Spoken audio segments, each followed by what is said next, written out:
What's going on, everybody? John here with you. It's November 23rd, 2024. How's everybody doing out there today? We'll see if I still remember how to do this, as I have Alec Nava here with me today. It's Hockey Fights Cancer Night in Edmonton, Alberta. Let me give you the starting lineups. Mika Zibanejad, Kris, Reilly Smith, Keandre Miller, Adam Fox, Vinny Trocheck, Artemi, Panarin, Alexis, Lafreniere with Ryan Lindgren and Jacob Trouba, Johnny Brodzinski, Will Cuylle, Kappo, Kakko, Victor Mancini, and Braden Schneider. Jonathan Quick is going to get the start in net today.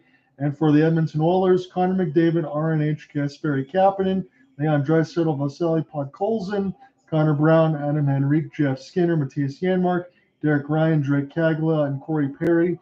The defensive line is going to sound a little bit different, but it's still Mattias, Ekholm, Evan Bouchard, Darnell Nurse with Troy Stetcher, and Brett Kulak with Ty Emerson. And Stuart Skinner is going to be the goaltender of record.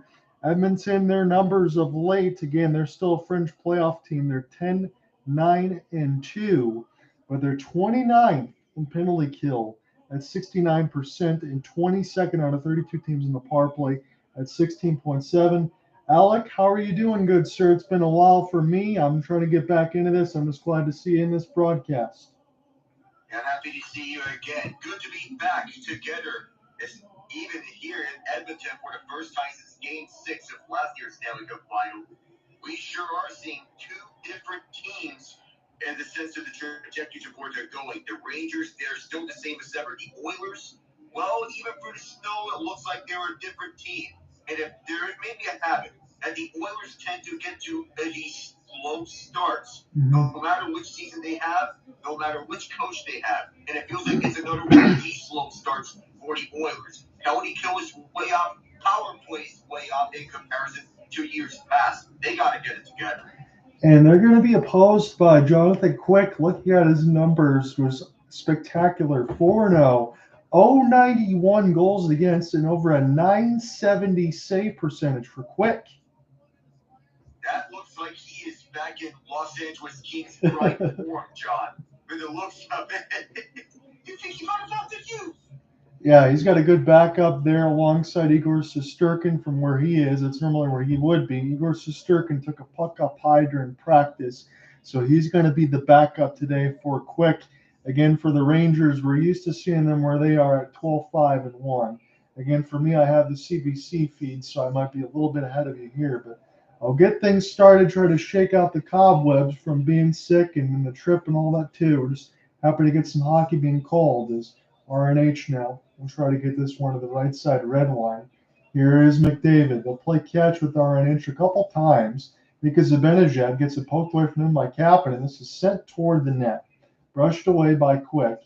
And now we'll see what they can do with it here as the Rangers will go ahead and take their line change for Peter Laviolette's squad. We're just getting underway at Rogers. It's -10 outside from where they are right now. Thankfully, that snow has stayed away from Michigan. Hopefully where you're at too, Alec, as this one is sent in.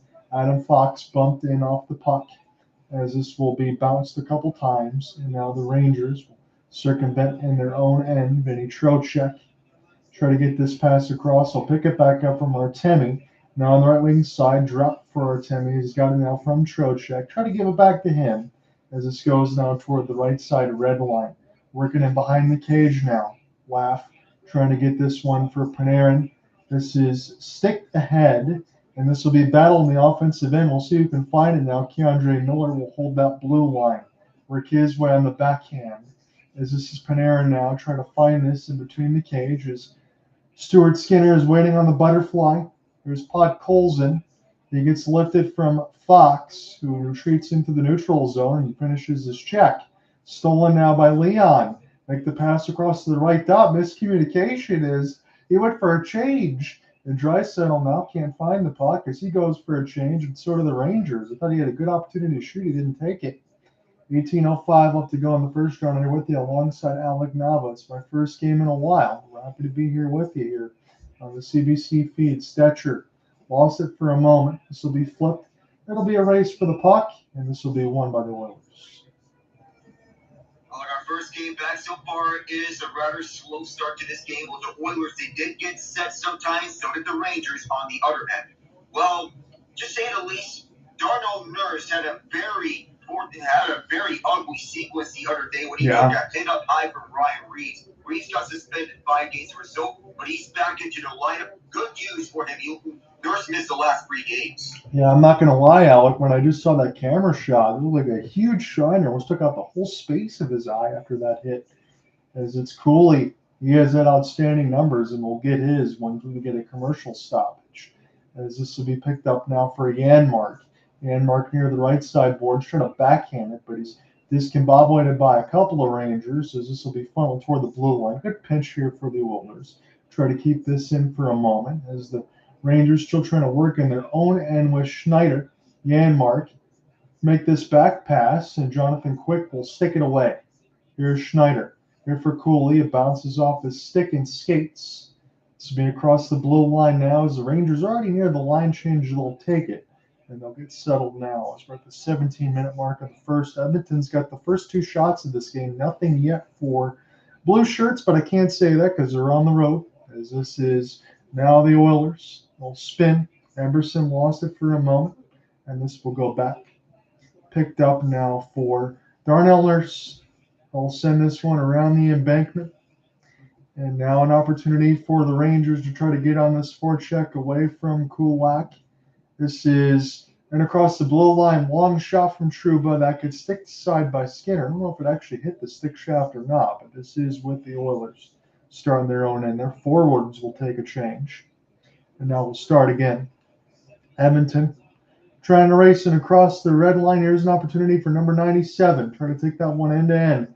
Here's a slap shot. This one will stay in play. Bouchard tries to pick it up. Mika Zibanejad stuck in his own end. And now the Rangers will try to get this out. A couple stick lifts. Good work there for Edmonton off the dispossess. Here's Connor McDavid's pass. Good defense there for the Rangers to knock that away from the goal mouth, as this will bounce off the end boards. Bouchard leaves it now for McDavid. He's already touched the puck a few times off this shift. RNH will watch as this puck goes between his legs.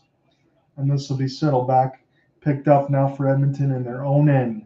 15:35 left to go in the first. John under with you alongside Alec Nava. We're taking in our first game for a while, but it's me that's been away. As this is across the left side red line, a pass across the seam. Jonathan Quick makes a 5-hole save, although Edmonton couldn't get a stick on it. This will be sent in deep toward the right side red line. And now Draisaitl here for Stetcher. We'll take this one D to D.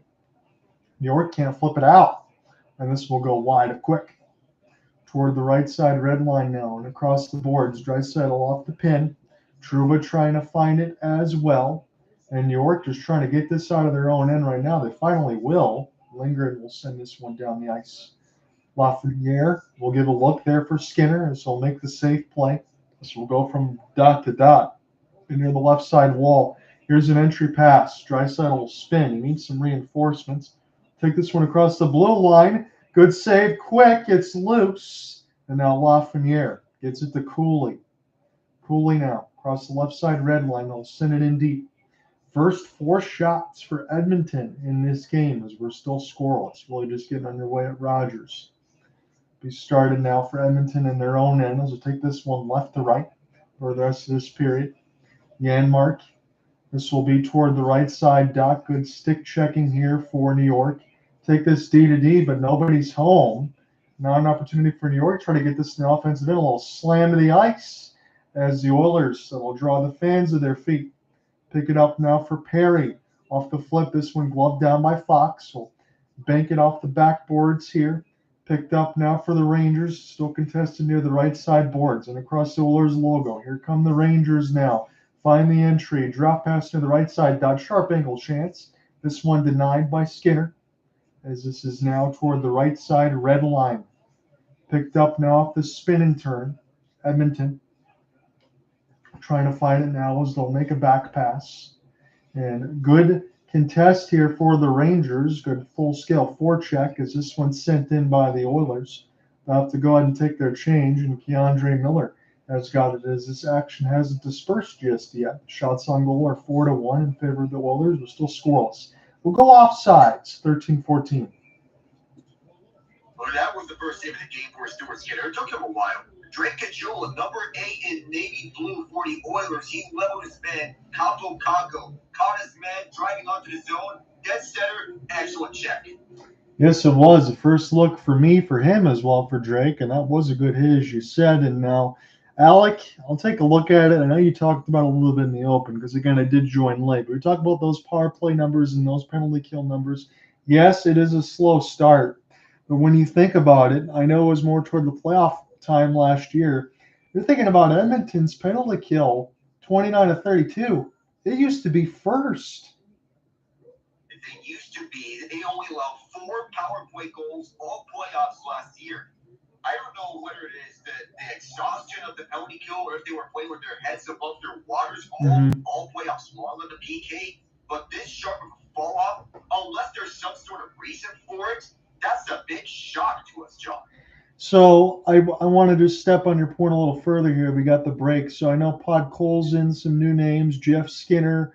Some of those other names that they put in maybe more offensively oriented, but still it shouldn't change the number that much, correct?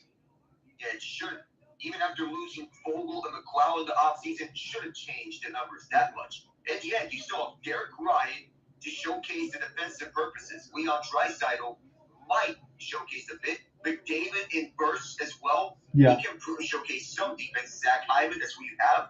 But even though losing Philip Broberg stings, the offer sheet that the Blues made didn't make a lot of sense to the Oilers. But Holloway, the Holloway one still stings to them.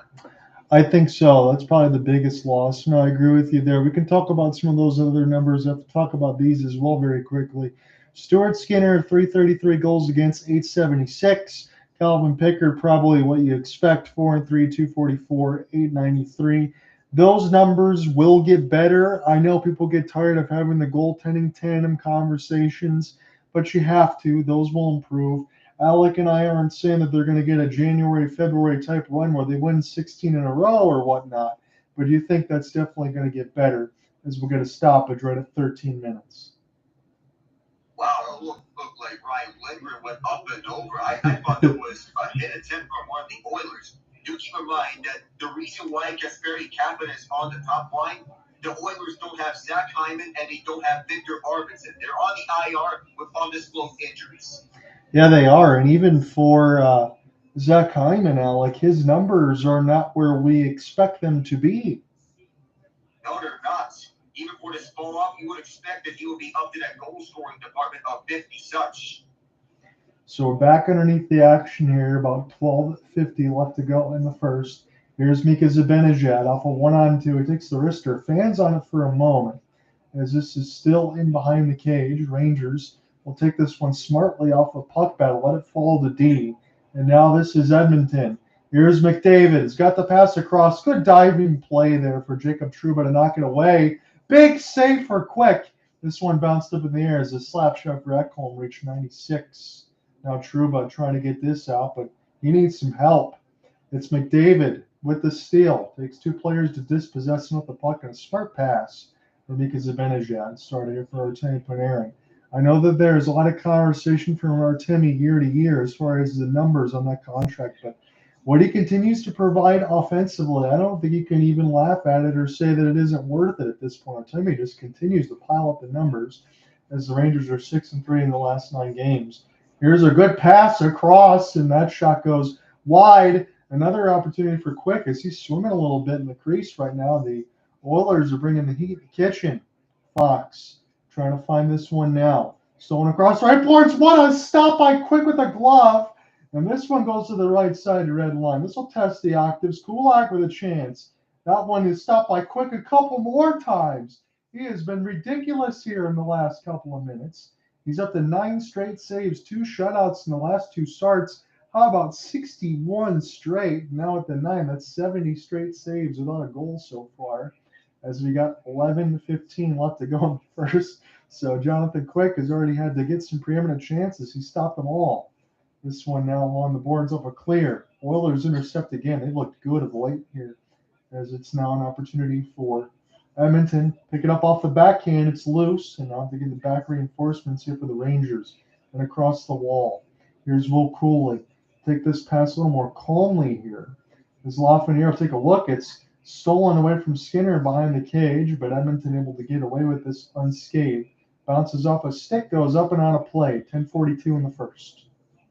I mentioned to me 70 straight saves for Jonathan Quick at age 38.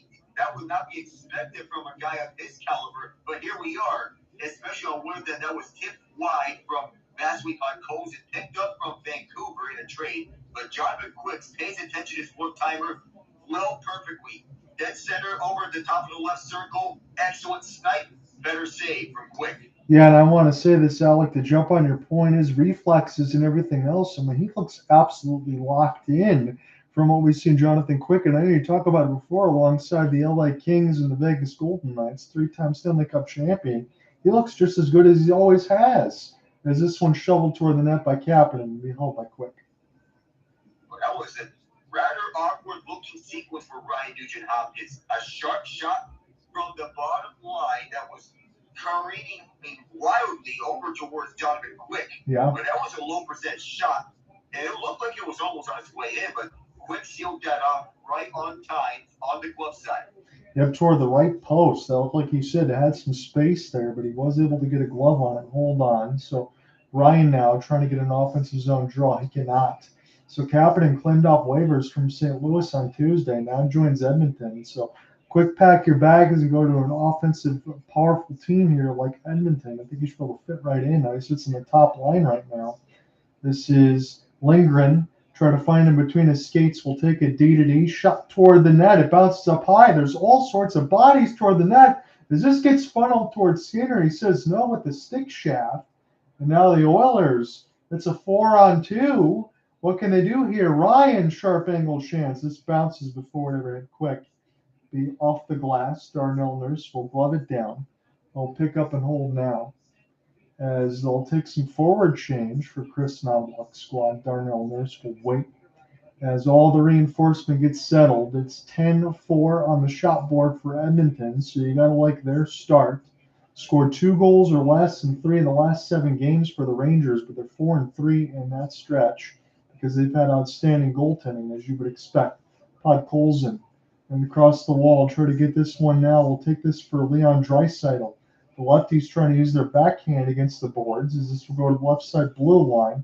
Shot through the traffic, gets blocked. Jonathan Quick again goes from left to right post. This goes D-to-D. He'll take no chances and hold on. So 12 saves to go out with. How about 73 straight saves for him? But that 4-on-2 looked like a rather awkward sequence for Edmonton. It looked like there was room.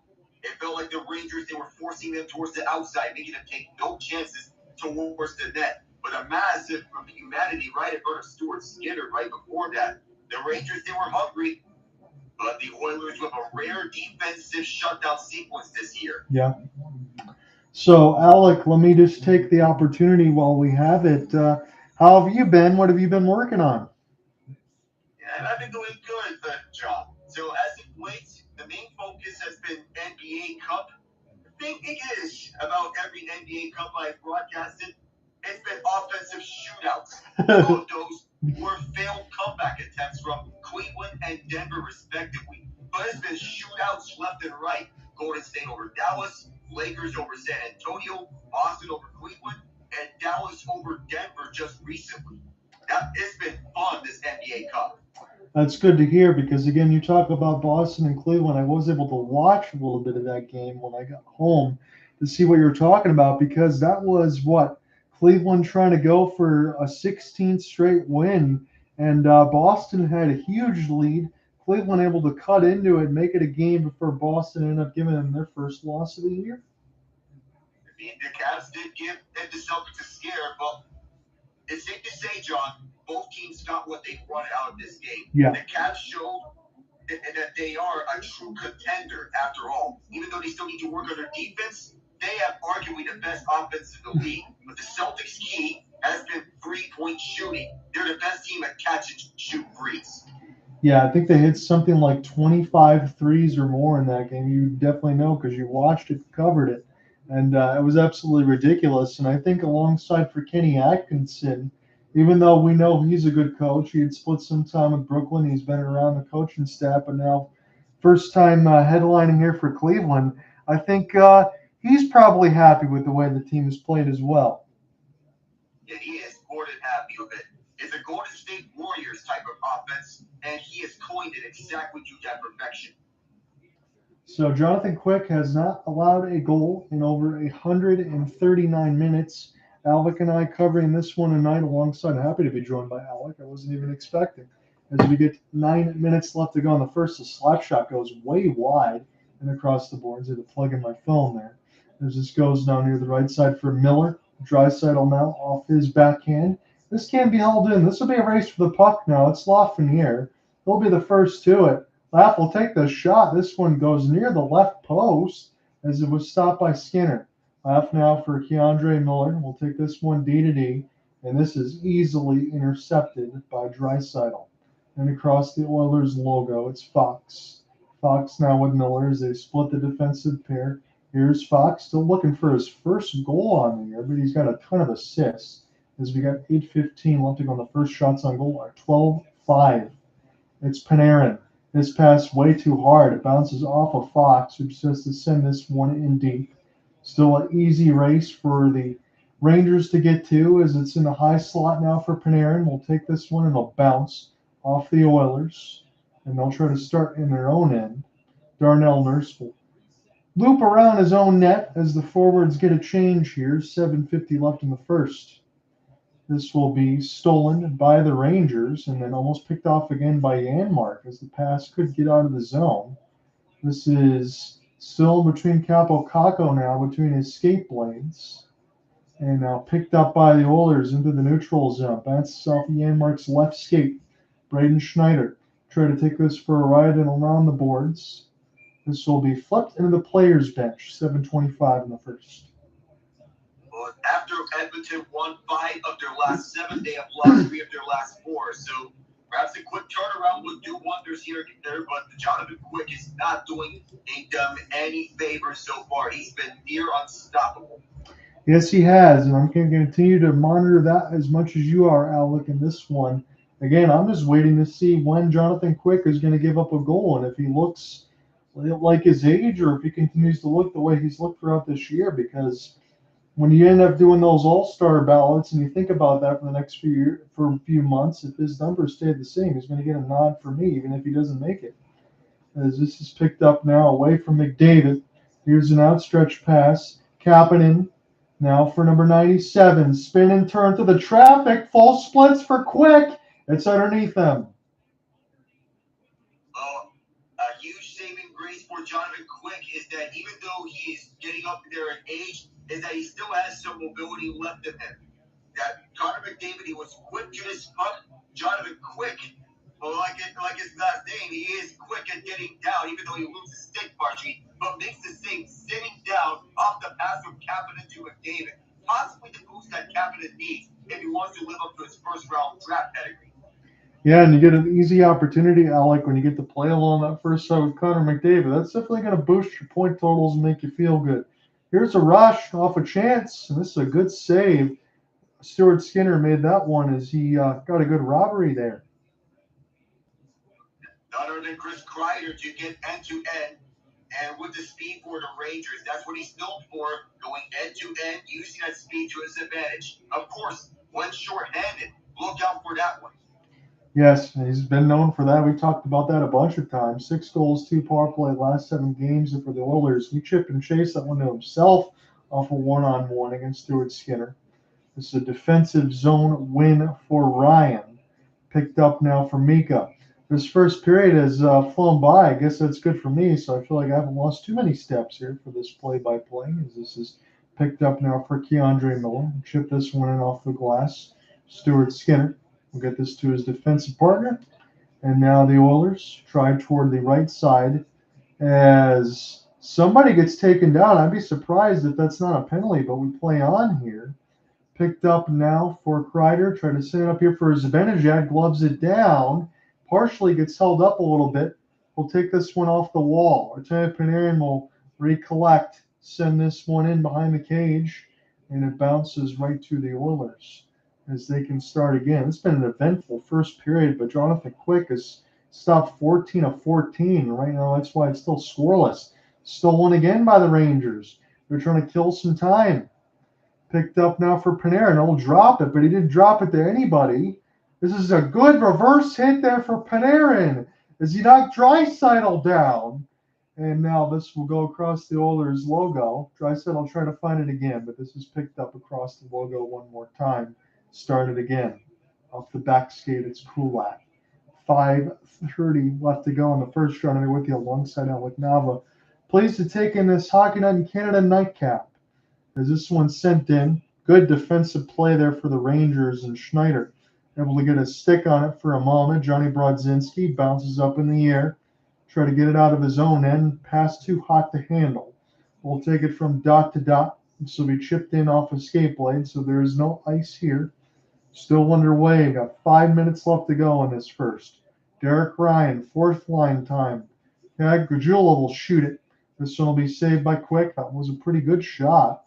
This will be sent in across the blue line. This will be iced. What I do like about this fourth line is their checking ability.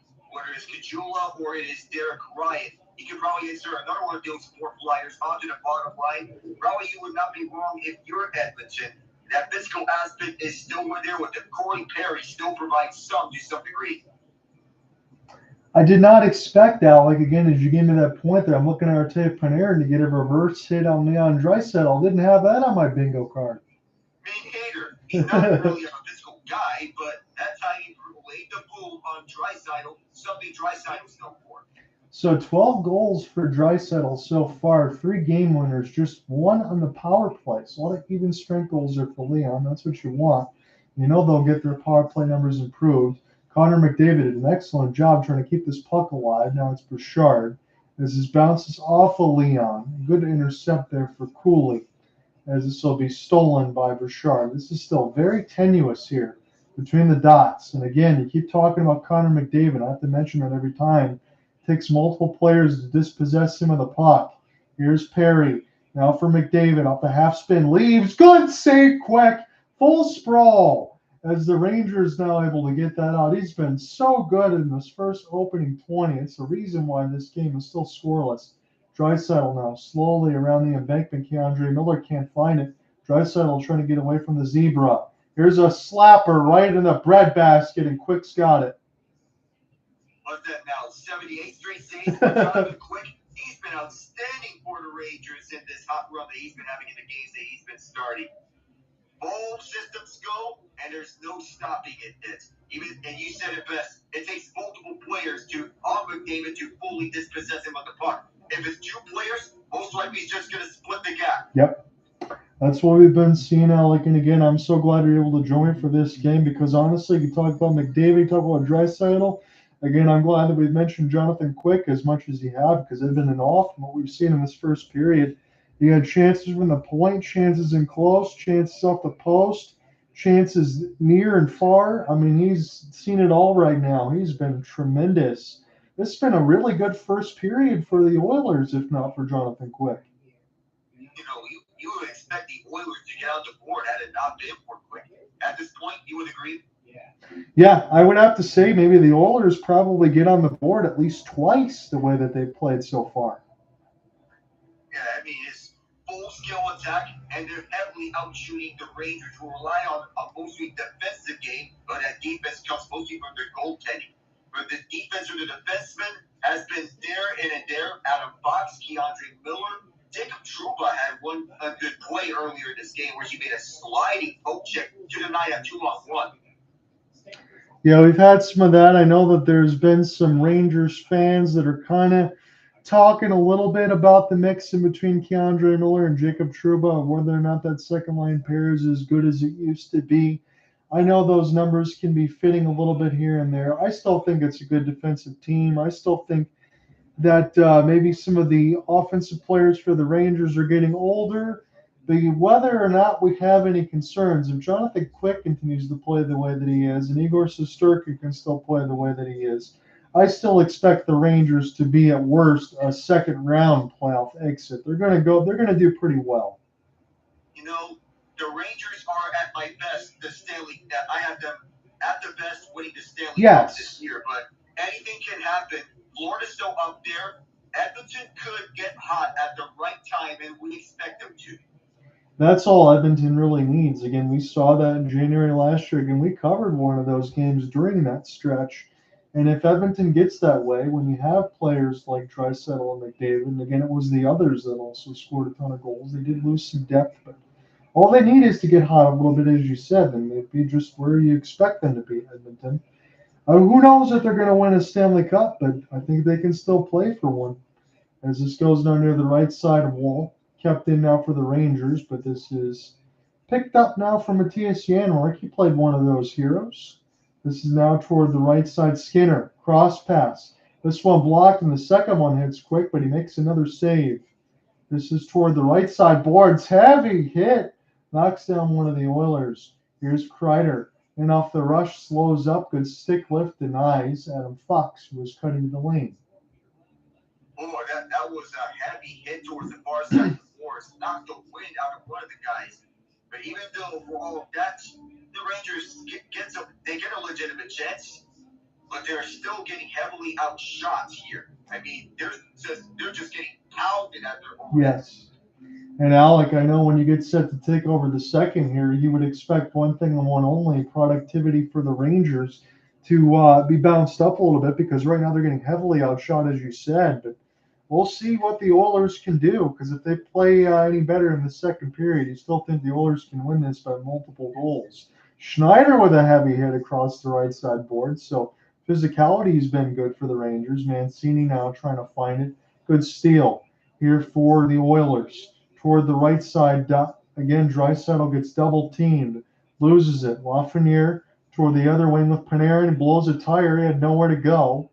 And now the Oilers, Draisaitl off the back skate, stays on side. He's near the right wing. Here's a slapper, scores!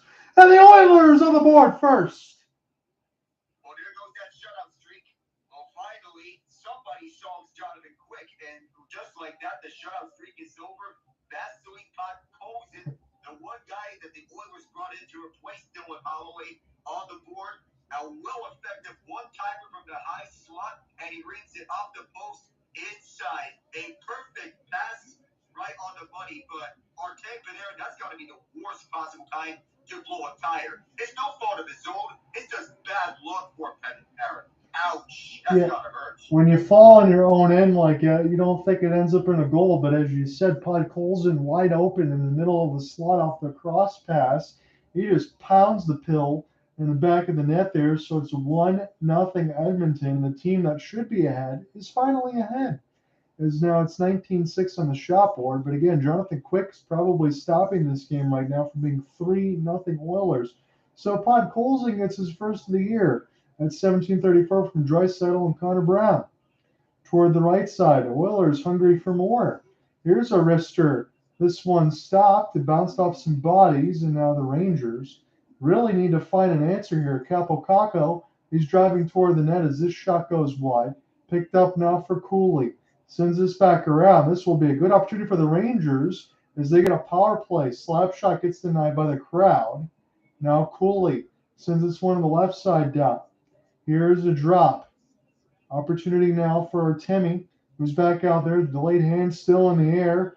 This is Brodzinski. Fires. Good save, Skinner. Into the traffic. Kappo sends around the embankment. The Oilers are going to be tired. Here's Panarin with a clapper. And this one still not touched by the Oilers yet. Near the right side boards. Spin and turn. Cuylle lost it. Picked up now for the Rangers still. And across the left side boards. Brodzinski. Now Panarin, he's going to play the D-line side. Wrister blocked. This is raced and gloved up in the air. It gets him pushing and shoving, but the Rangers get a power play with a minute left in the first. You know, the more that the Rangers have possession of this puck in the offensive zone, the more dangerous they're going to look. I believe Brett Kulak is the guilty party of this penalty. Looks like a hold, and it is a hold on Kappo. He got slowed down clearly. But the more the Rangers have this puck in the offensive zone, the more I was convinced they're going to tie this one up, aren't they? They didn't, but they look very dangerous on that position. I give them full marks. Yeah, you're right, Alec. And again, that first sequence that we just saw there from the Rangers that drew that power play off the hold from Kulak, as you mentioned, That looked like the Rangers team that I'm used to watching. I know you can say the same thing. The penalty kill was 31st for the Oilers. And we talk about that going in at 69%. You want to be about 80% if you're average, so they're well below that. And this is a wide open opportunity to open that door and tie this game back up at one. If the Rangers can do that, I think that they would feel good because you'd have to imagine that second period is going to be a little bit better. They can't continue to skate by as they did in the first. Here's the power play. Picked up now for Vinny Trocheck. Take a seam pass from dot to dot. Zibanejad slap pass Panarin that one. Shot wide. Trocheck now across the left side. Dot. Slow it up now for Mika.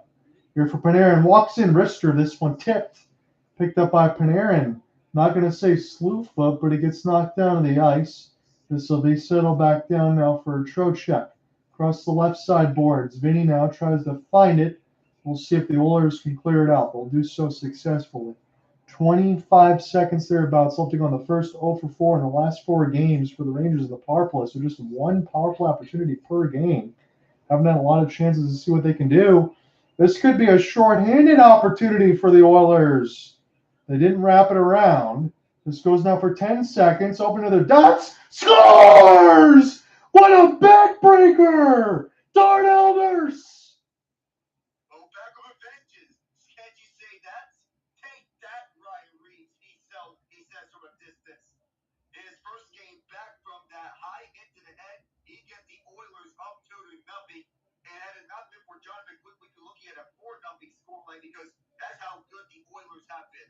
Badly needed goal for this penalty kill because they've been ailing. And we saw that same firepower that from the Oilers PK that we seen through last year's playoff run. That was a badly needed goal for this PK. Darnell Nurse, welcome back. Yeah, Darnell Nurse looked like every bit as good of a forward there, Alec. What a shot that was. Yeah, big time shot. Once again, high slot from the 2 goals that we see as we take this to the end of this first period. Guess I'll pick this up for the second period as the Rangers will begin on the power play for that frame. Oh, to say that this is Oiler domination would be an understatement had the scoreline been even more. 2-0, and we got a shorty on top of it. Yeah, and again, I know it's the first for me covering the Oilers this year, but we talk about some of those numbers going in. We brought those up. We let you know where they were struggling and what they needed to improve on. Well, right now, the Oilers look like the team that we saw in the Stanley Cup Finals. And once again, it marks back to the question of the alternate universe type of thing. If they end up winning the Stanley Cup, possibly they don't make the moves that they did this offseason. Possibly they go on and promote Jeff Jackson to general manager. Possibly Ken Holland gets a front office role in a higher spot. Yeah, there would be some moves that probably would not have gotten made, and I agree with you on that. But right now, all you can do, and I know it's the same old refrain, and I know we know the story already, but it's how far guys like Draisaitl and McDavid take you. We've been saying that for years. We know it's a complete hockey team, and you need other players to contribute right now. They've been doing that as well. But it falls on their shoulders, and again, they have to lead the way. And you can almost say this unfairly, but we know what we're going to say here. It's not about what the Oilers do in the regular season. They're just expected to make it. It's about making deep runs. And games like this can show you that Edmonton is still as good as they were last year. It's not in the same fold as the Angels with Trout and Shohei. Right. And because the Oilers, they managed to get to compete for the playoffs, and they have a well-rounded team, that ownership is addressing the issues on a consistent basis, and to keep building around Connor and Leon. Yeah, you have to do so. And again, Alec, I know we're going to go into the scoreboard. I shudder to think what we're going to say about both of our teams, but I'll let you lead the way here before I go on my mini rant. Well, I'll say the Penguins, just to say the least, I've been holding this onto here, but I think it's time to press the red button. I mean, when you look at it, you're supposed to build around a team. But now, with the core getting older and the players getting older, I think it's time to press the red button. Because this team, as it currently stands, is not built for playoff contention. yes, it's nice to have Sidney Crosby score a 600th career goal, but if you're going to just stand back and be complacent and not have a clear plan around, just what are you doing? Just don't ask any questions and just press the red button. It's time. The fact that attendance numbers are down just points to that. The fans and there are not a lot of fans over Pittsburgh games anymore, and these types of results may be why. Utah earned this one.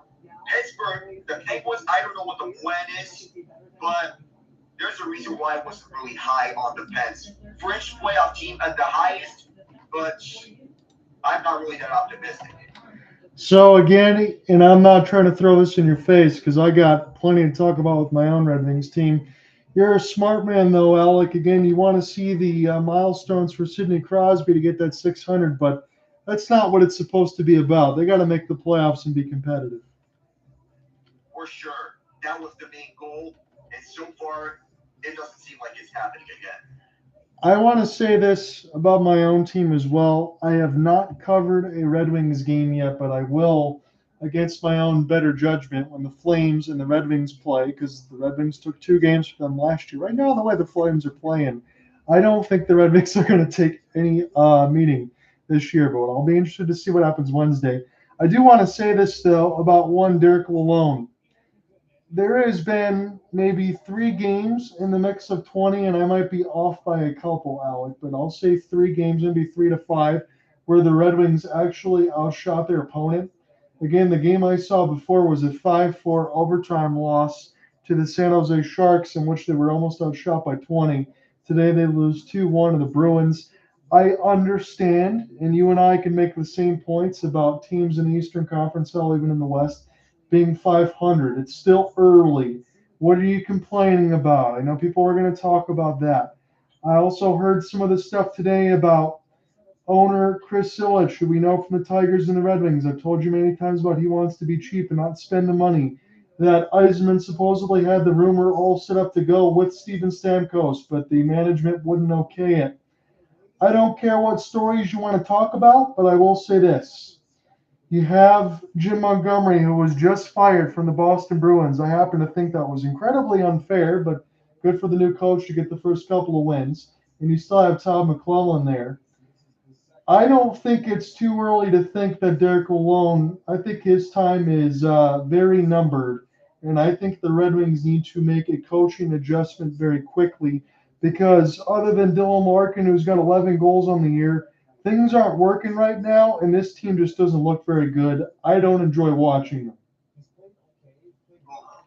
I would say the least.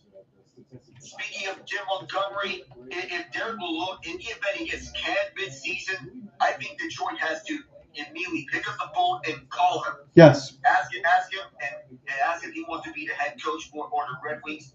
Immediately go straight to him. If there's no coaching option available left for Montgomery, I don't believe he will be the most sought-after head coaching candidate in the league, bar none, next summer. Because that decision to fire him absolutely shocked me.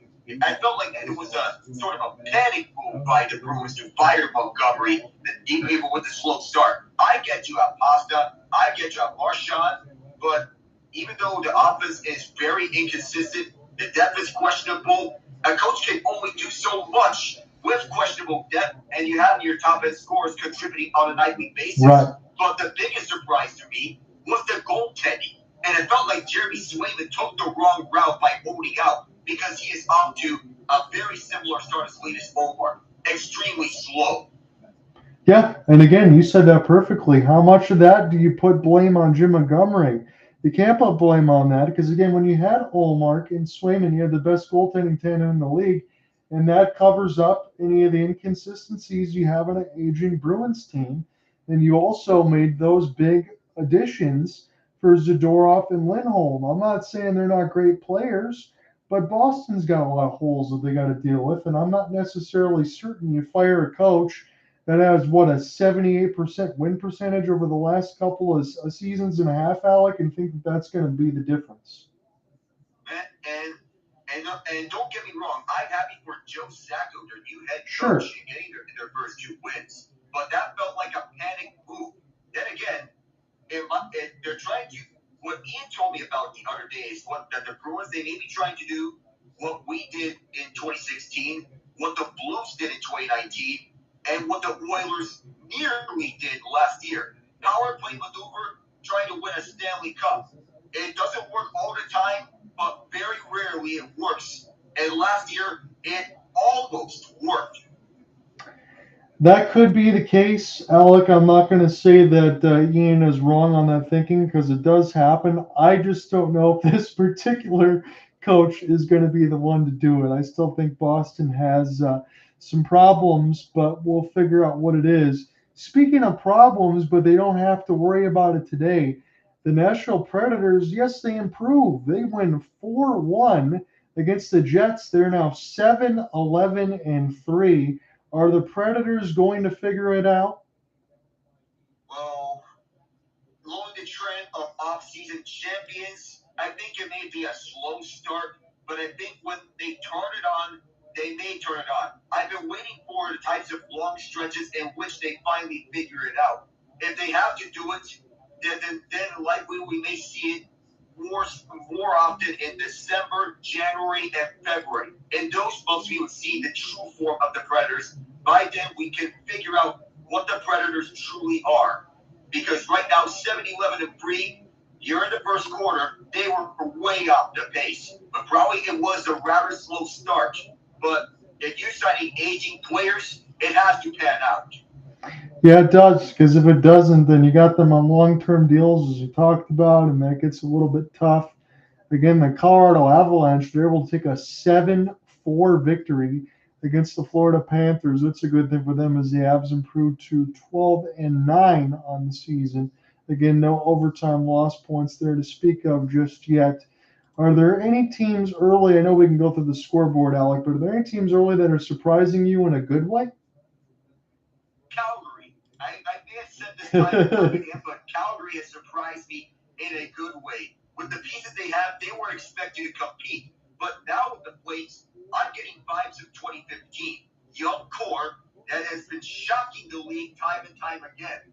With Ryan Huska as their head coach, and they got some young key pieces to build around. Connor Zary, that definitely rings a bell. Martin Pospisil also rings a bell. Yeah, you have Nazem Kadri, but also I would believe that this guy I'm going to speak of next may be the real deal between the pipes. Dustin Wolf. He didn't play today against Minnesota, but Wolf is building on a potential Rookie of the Year case. He might be up there if his goaltending numbers hold up. And I'm going to say this again, might give Macklin Celebrini and Matvei Michkov a run for their money.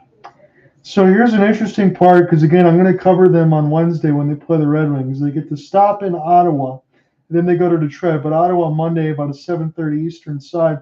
And again, Alec, you talk about a little bit of a surprise as the Flames sit 12-6-3. They're 9-3 at Scotiabank. They are in first in the Pacific. Well, you look at that.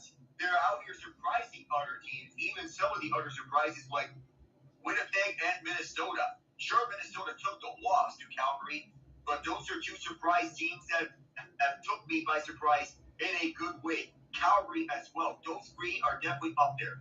Washington would be my fourth surprise team. Yeah. That has surprised me in a good way. I know you talked about some of the off-season additions like Chychrun and things like that for Washington. That looked good. I know I've been away for a while, but I got to get your thoughts, Alec. For, I think, Ovechkin, I think it's the tibula, and he might be out for like a month and a half. It's really the first significant injury we've ever seen from Mr. Ovi. Yeah, for him to stay this durable and to keep that consistent scoring pace year after year, it is impressive that he continues to stay healthy time after time. And it may be a blow to his great chase for Wayne Gretzky and his scoring record. And even though, let me say this, week to week is better than month to month. Sure. Because that would look rather scary for Mr. Ovi. Good thing he's out until at least late December, which I can say he can return at the earliest. Early January at the latest. I would say the way that he's playing, Alec, up until the injury is probably as good as I've seen Ovechkin play in a long time. Yeah, 15 goals in 18 games is no joke, Mr. John Ott. No, and again, wasn't it last year we were thinking? I know we were all saying he was going to break the record, but you're kind of wondering, is Ovechkin slowing down? Is the record going to be in reach? And right up to this point, he was smashing all those numbers, and hopefully he can get back soon because the Capitals, they sit 13-6-1 on the season. They're really good. That Metro is very contested. I know the Devils are ahead of it now with 30 points, but with all the stuff in Prague and all the other games that they had before, they're I think they have like 4 extra games played above everybody else. But that Metro, in between Carolina and Washington, and even the Rangers, who have to sit in wild card 1 right now, I mean, good luck with that because that's very heavily contested. And the most dangerous part, the Rangers, they've only played 18 games so far. Right. As a wild card, so now those numbers are pretty much skewed. The Rangers have played 18 games, but they have not caught up with everyone else. In fact, they're the only team to have currently played 18 games. The only other team outside New Jersey to have played 23, the Sharks. Yeah, And the the Penguins. the Sharks and the Penguins, they're still going to have a little bit of work to do. It looks like from the last that I talked to you from the beginning of the year that good start and good fortune for the Utah Hockey Club. I think we can say that's been thrown right out the window, correct? I mean, they're more of where we expected them to be, right around the middle of the pack. But they're a fun middle of the pack team. I'm looking at this graphic for Sportsnet for a moment. I think they're going to start to do Four Nations face-off roster reveals very soon. So I know when they do that, you and I will be messaging back and forth. I do know in around my birthday, around March 22nd, will be the semifinals and finals. It'll be at TD Garden in Boston. I want to actually try to get a ticket because I don't care if it's not Team USA. If I get a good chance to see Canada, Finland, or Sweden playing the Four Nations face-off, I think I got to do it. Any opportunity, John. Possibly USA versus Canada. Who do you think? Because I know that they're talking about Connor Bedard. I happened to see him live not too long ago in Seattle, but he's on a little bit of a goalless streak right now, is Mr. Bedard. Who do I think what? Who do you think? Do you think he's going to make it to the Four Nations face-off on Team Canada? That's a toss-up. Yeah. I believe that youth may provide a factor, but experience could also be valuable for Team Canada. But you know what Canada truly needs? Goaltending. Because if you look at goaltender options for Canada, it's not really too deep for them. Not by the likes of USA was Hellebuck, Finland Right. as Saros. Canada, I believe Jordan Binnington could be their top goaltender. Jordan Binnington is pretty good, but he also gets a little flighty and a little bit hot and cold. I think that's fair to say. Yeah, so if he's your best option, I think you'll see the Jekyll and Hyde of Binnington. If it's, let me see if I get this correctly because it could be way off. For Philip Gustafsson, would that be Team Sweden? Yes. Okay. Team Sweden. So yeah, there's some really good goaltending competition. I'm glad that you brought that up. I think at least for Canada, if they're going to have any sort of weakness, it probably is between the pipes. Yeah, I believe his Binnington, he is good and possibly can compete with among the top goaltenders, but he's not someone of the caliber of Hellebuck or Saros, to say the least. That'll be interesting to continue to watch. And across the board, I'm looking at some of the standings right now, Alec, and a lot of this stuff is close. And I know I talked about the Red Wings a little bit earlier. I don't think they're making the playoffs. I know they usually say that around Thanksgiving, which is next week on the American side, that if you're around it, you probably make it. I'd like to see them be a little bit more consistent. Hell, even teams like the Blue Jackets have a better record right now than the Red Wings do, and we know the story behind that. I hope to wish them success. And from what I've seen from the Flyers and Michkov, he looks like the real deal. Michkov does look promising. The Blue Jackets, we were wondering where they came from, but that coaching change for Dean Evason, Yeah. it is working for them. Yeah, it is. And again, we'll continue to monitor. I know the Jets lost today, but they're still 17-4. They're pacing the league with 34 points. we'll continue to see. We know the Jets are going to be a playoff team, but whether or not they do some damage in the postseason, that's all about that. Minnesota's had a great start. As Alec mentioned, Dallas kind of hanging around at 13-6. We expect them to be in that spot. I want to know, too, if Seattle Kraken can make a little run in the wild card, but there's a few teams that are probably out of it already, and that's probably the Sharks and the Blackhawks, and then back on the end of it. Even though we knew Montreal was going to struggle a little bit, I thought they'd be better than 7-11-2, and probably even the Senators, who just continually struggle every year. The goaltending has been a massive question mark for Ottawa. Even with the goaltenders they acquired, it just feels like it doesn't pan out. Montreal, they're in the midst of a rebuild, so struggles are anticipated, but I just wish Patrick Laine hasn't been injured so many times. Because if you're wanting to talk about one of the more unlucky stars of the NHL, Laine's got to be up there. Yeah, because you had Alec essentially his second year in the league. He was a 40-goal scorer.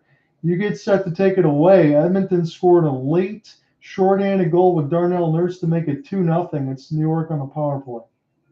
In the second period, Alec Nava, John Ott here with you. We welcome back John over to the broadcast booth. I know it's been a long time since you last done one of these. Fox from the deep right point, kicked out by Stuart Skinner. That's the differentiation between the two Skinners because there's a Stuart Skinner and there's a Jeff Skinner. Oilers on the PK. Just got it out as Fox could not hold his own. 23 on the man advantage, skated back inside by the blue shirts. Panarin tried a deep cross pass, nearly picked up at the far corner, goes right back over to Fox. Casually tic-tac-toes around Zibanejad, Panarin, right circle. Panarin with 8. Trocheck, Fox holds. Fox, shot was blocked, and a race for his puck. It'll exit his zone, now end the penalty. The Oilers got exactly what they wanted on the PK, not only to kill it out, but also a shorty right in front. And nothing was there, a little bump left towards Skinner. Panarin, he fed on the shot.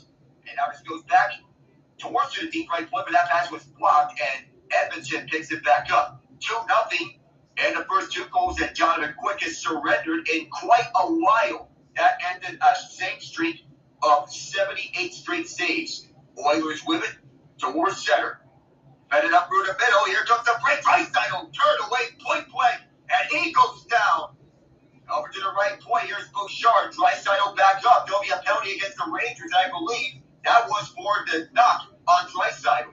And I wonder, as you talk about Panarin in an earlier sequence, he had Zibanejad out in front of the traffic. If he doesn't fan on that, it's probably a 2-1 game. And then as the puck goes the other way, Draisaitl a little bit of a break. I think he got partially tripped in near that boards. They've already scored a shorthanded goal. We'll see if the Oilers can now score a power play goal.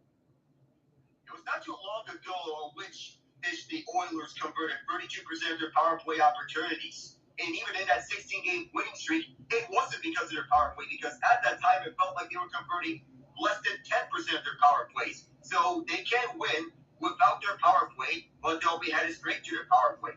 16.9% conversion rate. Draisaitl will be the one taking his face up, and none other than Jacob Trouba will be the one taking this penalty. And here come the fans asking, why is Trouba the captain? Well, he does provide physicality, but you would think that Chris Kreider would be one. Set up by Stewart over to Evan Bouchard, and Stewart as in Stuart Skinner, not to be confused with assistant coach Mark Stewart.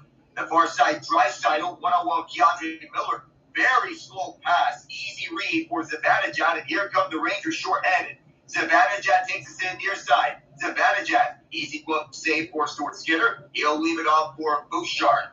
He is set to get a new payday after this season. This is led inside for McDavid. Drop pass over to Perry. Perry can't find a man, and the Rangers go back short-handed again. Trocheck with it this time. Started up front for Ryan Lindgren. That pass is picked off, and here come the Oilers the other way. Might be a break. 3-on-1. Here they come. McDavid off the post. Held inside by Perry. Dropped it back up to the point for Bouchard. McDavid leaving it over to Draisaitl at the far half boards. Back to McDavid. Draisaitl again. Has a good eye for the net. McDavid one more time. He is Draisaitl switch spots. Goes to Dry.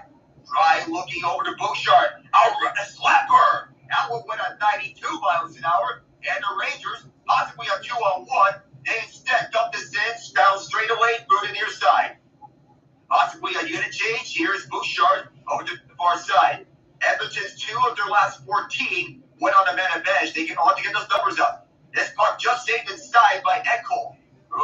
in far side corner. Oilers trying to look for a lane. There is none right now. A double team and a spinorama from C&D. Far corner. Draisaitl again. Ekholm trying to get to the point. He's there. Looking for a lane. There's 10 seconds. There's no lane right now. 8 seconds. McDavid trying to start up. Long shot block. It goes right back over to Nurse, rather. Nurse gets it down low for McDavid. Power plays over. Nurse can't keep it in. Rangers have it. Long pass over to Trouba. Can't out with the puck. He'll send it over to Stuart Skinner, who will cover it up. That was awfully close. Not only did McDavid hit the post, but the Rangers had another chance.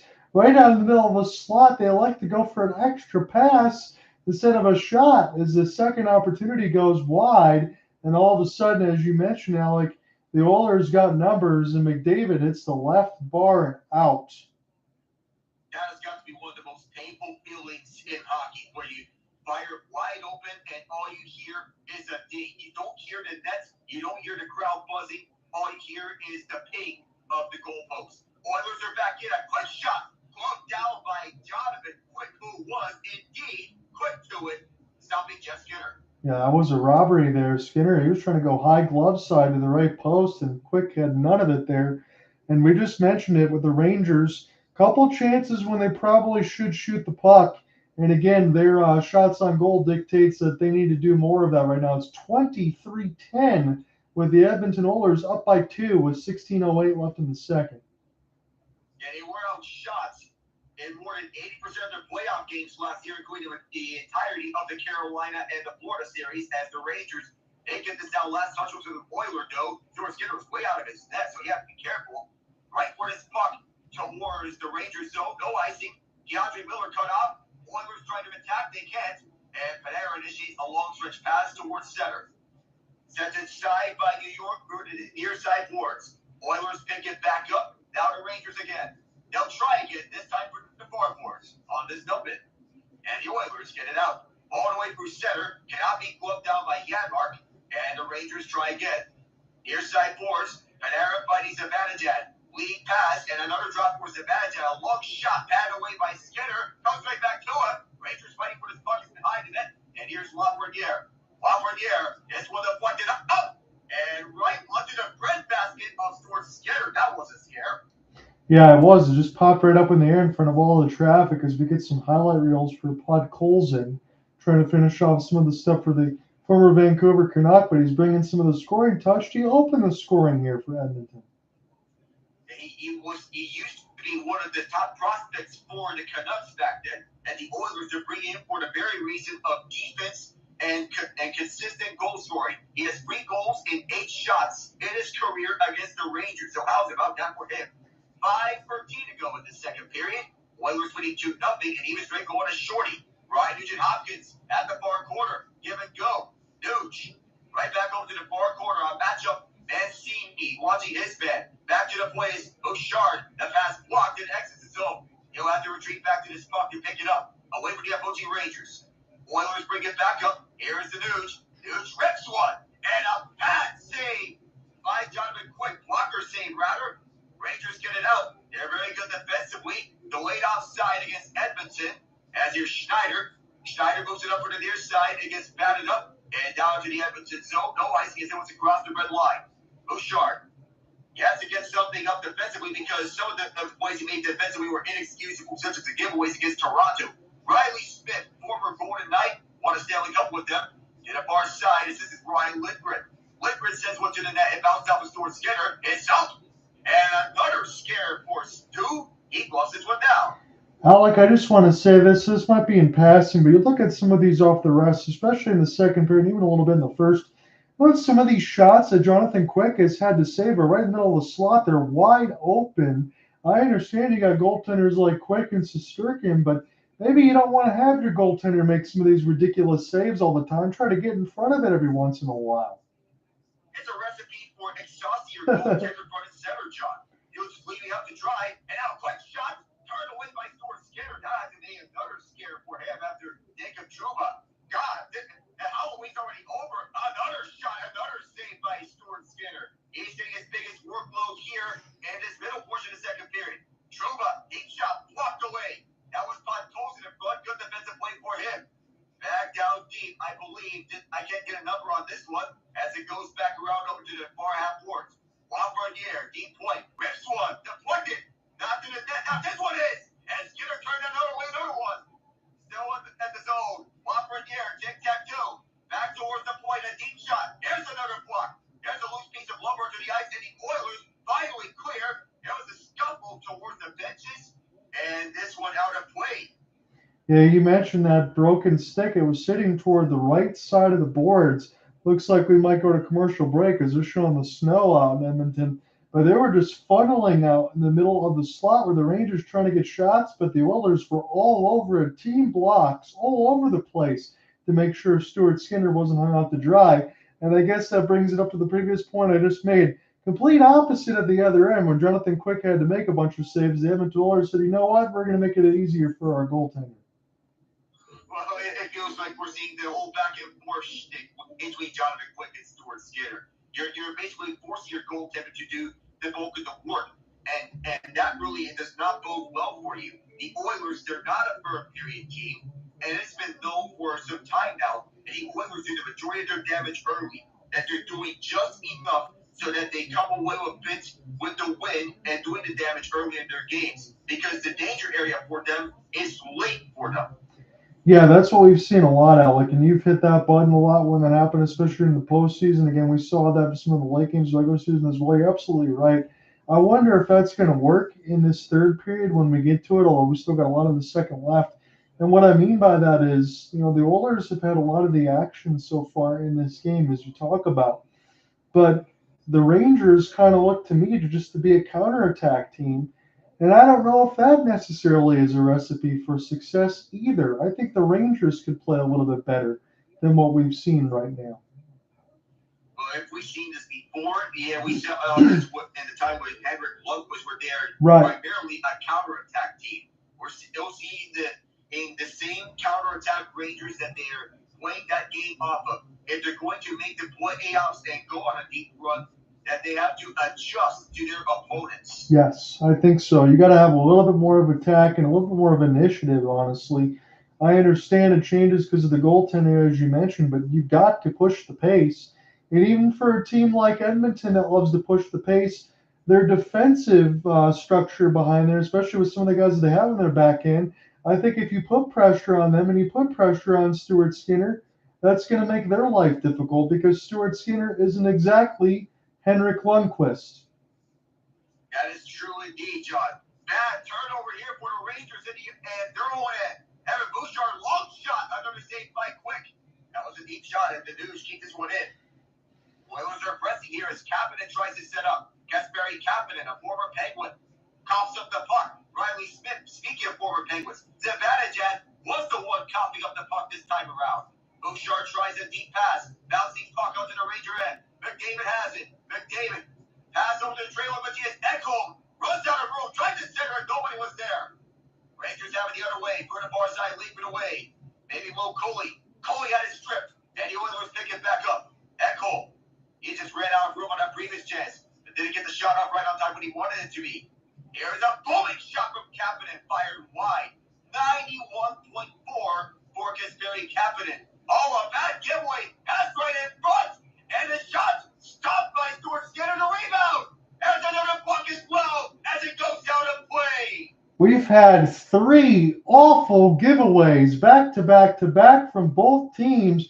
You have Ekholm walking in. All he's got to do is shoot this puck, and for whatever reason, he decides to pass back into nothing. And then Stuart Skinner just recently goes to play the puck behind the net. It gets ripped by the Rangers. A couple shots. The second one goes out of play.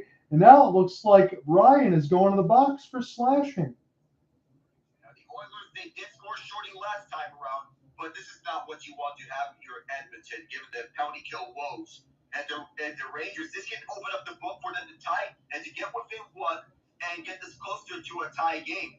Folks starting to draw. Trocheck will be waved out. Zibanejad comes in. It'll be on the right circle. That's been their bread and butter. Faceoffs on the right circle because that's where they want to start the power plays. There's a faceoff win from Zibi.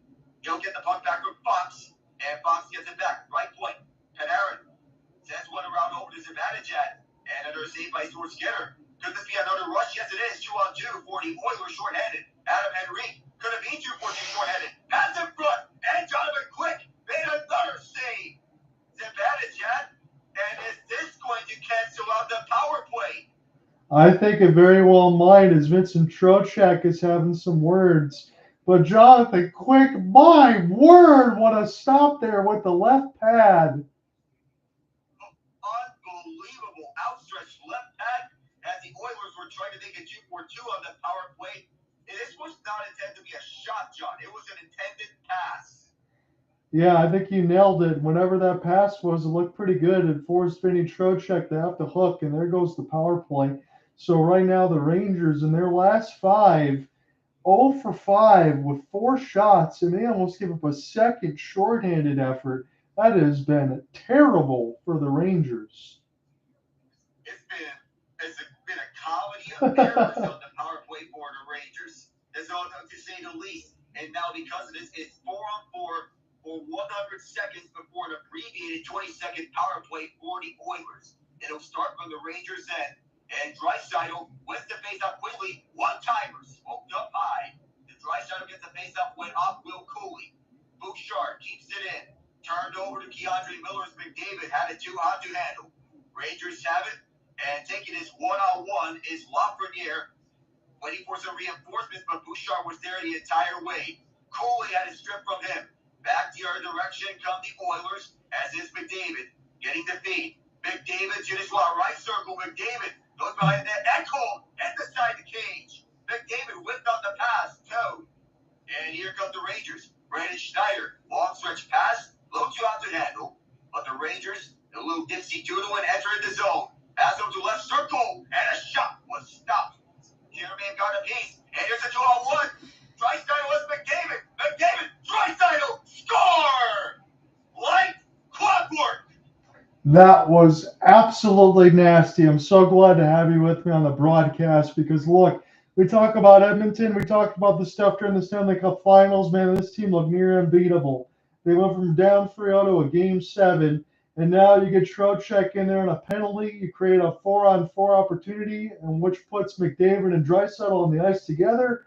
Left to right, drop for McDavid, give and go, back to Draisaitl. That is absolutely filthy. And that was close hanging on a line there for Jonathan Quick. He had nothing to do there.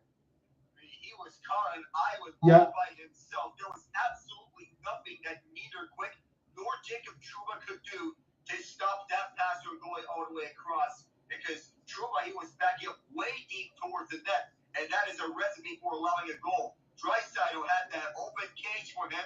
As we get back on the way, bringing up the Oilers. Still a lot of time here, 4-on-4.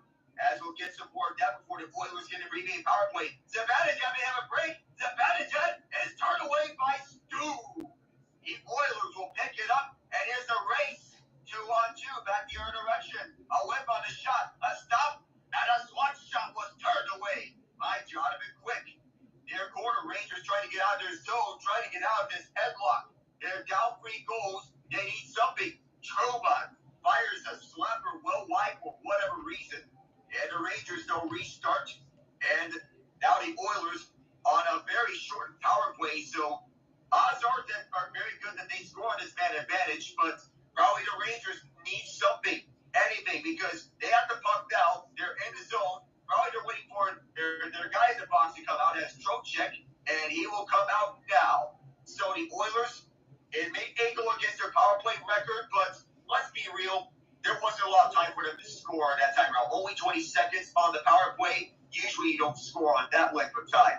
Down deep on the shot pass. Oilers pick it up from their own zone. Near corner. They'll skate this one out.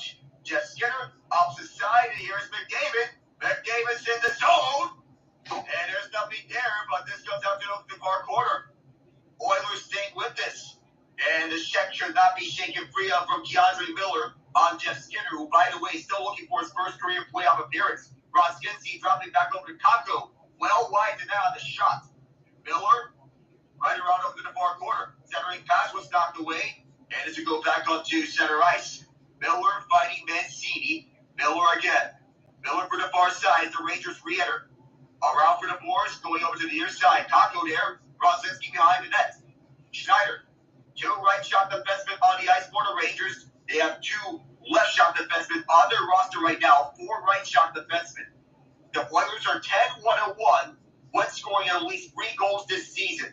You remember about how much time how good their record has been with scoring at least 4 goals last season. You would be thinking that they would be world beaters. Amazing. Alexis Lafreniere. The Oilers get it back off the turnover.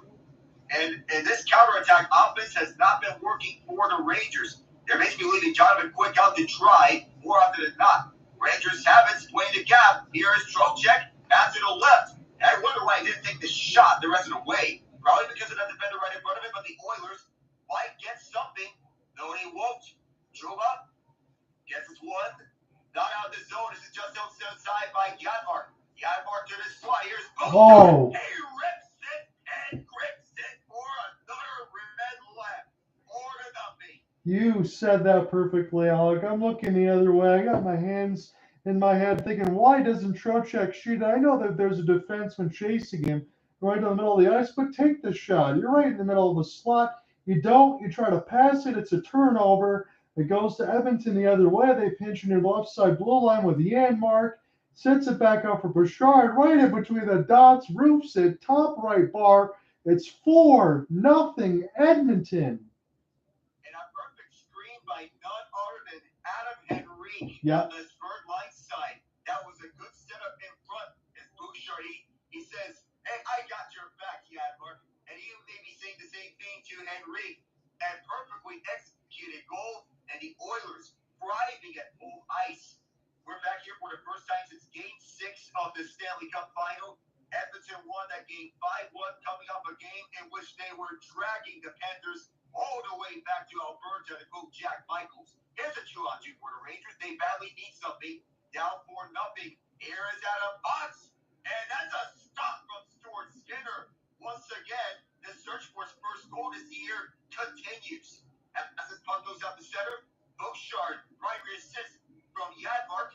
Adam Henrique gets the secondary assist. And probably even get credit for half of an apple because of that screen that he set up in front. Oilers get it back. And they'll send it down the ice from the red line. Quick will lead this over to the near corner. Pass down deep. And this will not be icing Skinner's out of his crease. Darnell Nurse for the near side. Nugent-Hopkins tied up. Sam Carrick, who was on the Oilers last year. Part of that trade that sent him and Henrique to Edmonton from Anaheim. The Oilers get it right back. Burst of speed for the Oilers. But they get another one. They get 5. Not that time around. It's kicked out. Near side. Now for the right point. That's flat return away from Quick. In a battle of Mancini are the Oilers. The Rangers win that battle. They go back the other way. Pass down deep was turned away. Now here is McDavid. Here he comes. He'll stop at the left circle. McDavid tried to leave behind for the trailer man, but instead goes out of play. Oh, what a dipsy doodle from McDavid. Add that to his highlight reel. McDavid tried to split the gap through Edstrom. Hooked away several times. McDavid's going to casually skate to this puck at the left point. Now center point. Pass down low is intercepted by Mancini, intended for the Nuge. Mancini, to the far side, his rookie called up to the lineup because Zach Jones is out with injury. Puck bounced around, and this will go over to Troy Stecher. Deep pass over to Corey Perry. Perry fires. Kicked out by Jonathan Quick. 2 old guards still going in this NHL. To the far side race for this puck is going to be won by New York, but a little shot from Cuylle on Emerson. Brzezinski for the far side. Brzezinski tied up. Cuylle helping him out. This goes back over to the left point for Ryan Lindgren. And a block in front. Oh, that man snake bit Brzezinski. Ouch. Oilers back the other direction. Derek Ryan enters in. 4th line for the Oilers. Ryan poked away. It'll be the Rangers picking this up. Cuylle for the near side. Trocheck. Shoved once by Cuylle. This will go to Lindgren. Ryan Lindgren down low. He looked in Cuylle's direction when the Oilers pull an edge. At the far corner is a battle for the loose puck. Stecher and Ekholm there for the Oilers. And 2 Rangers have been towards the boards. Oilers pry free. Perry tried to find an open man, but Panarin pries it free. Panarin keeping this one in. From the point, it is Fox to Panarin. Panarin rips it, and he scores! The Rangers get one back. They needed that one.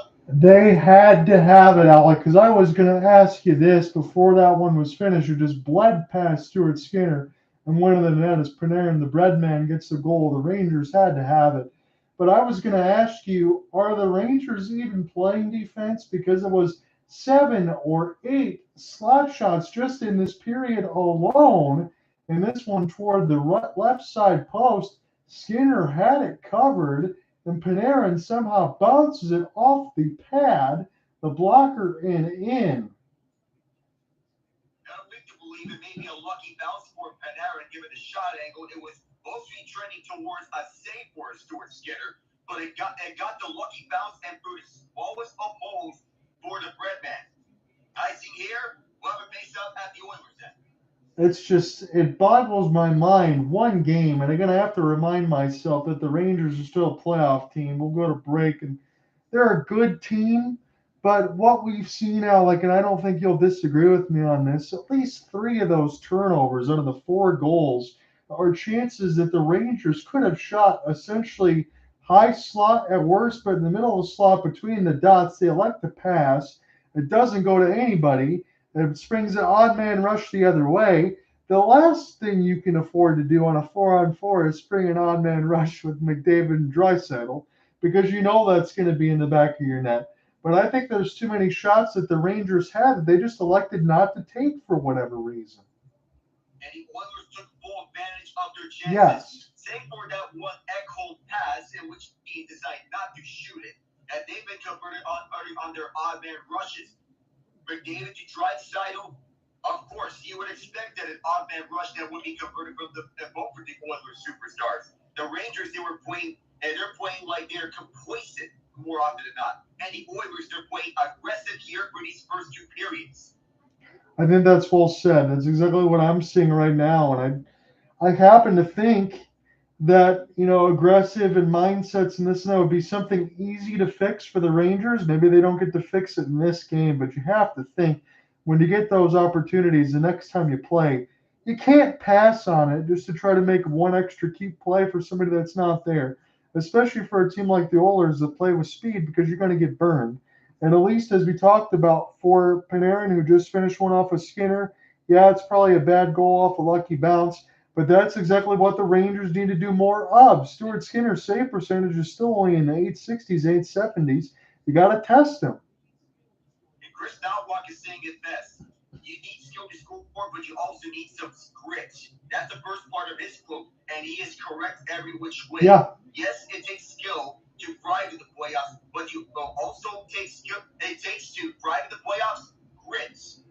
It does. And Alec, before you jump into it, I think you said it perfectly from a couple plays before when the Oilers scored from Bouchard's shot. That was Adam Henrique providing the grit with a good screen. Yeah, that was the grit and provided with the screen. The skill from Evan Bouchard on his shots. The Rangers have it. The Oilers, they're first in the NHL with 15 goals this season from defensemen. And whether it be Bouchard or Ekholm, they get the job done. And Zibanejad, Stuart Skinner's down, he gets back up. He is reset. Pass right in front. High shot. And did they score? No! What a save from Stuart Skinner, as I thought Kreider had a goal. But just like him, I was dumbfounded. Well, I can tell you this, for the one that Skinner should have had on Panarin, he definitely made up for it there, because Reilly Smith tried to send it out front for Chris Kreider, and Skinner slid all the way over toward the right post. It was bouncing in behind the embankment.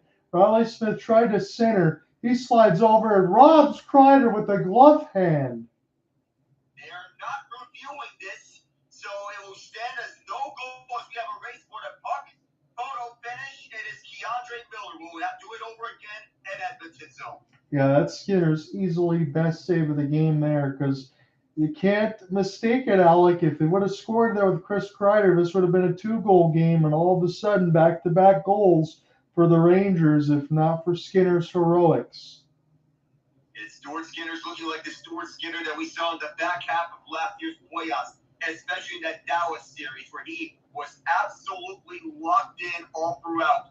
Even in that clinching game 6 where the Oilers took 10 shots and still won 2-1 against the Dallas Stars.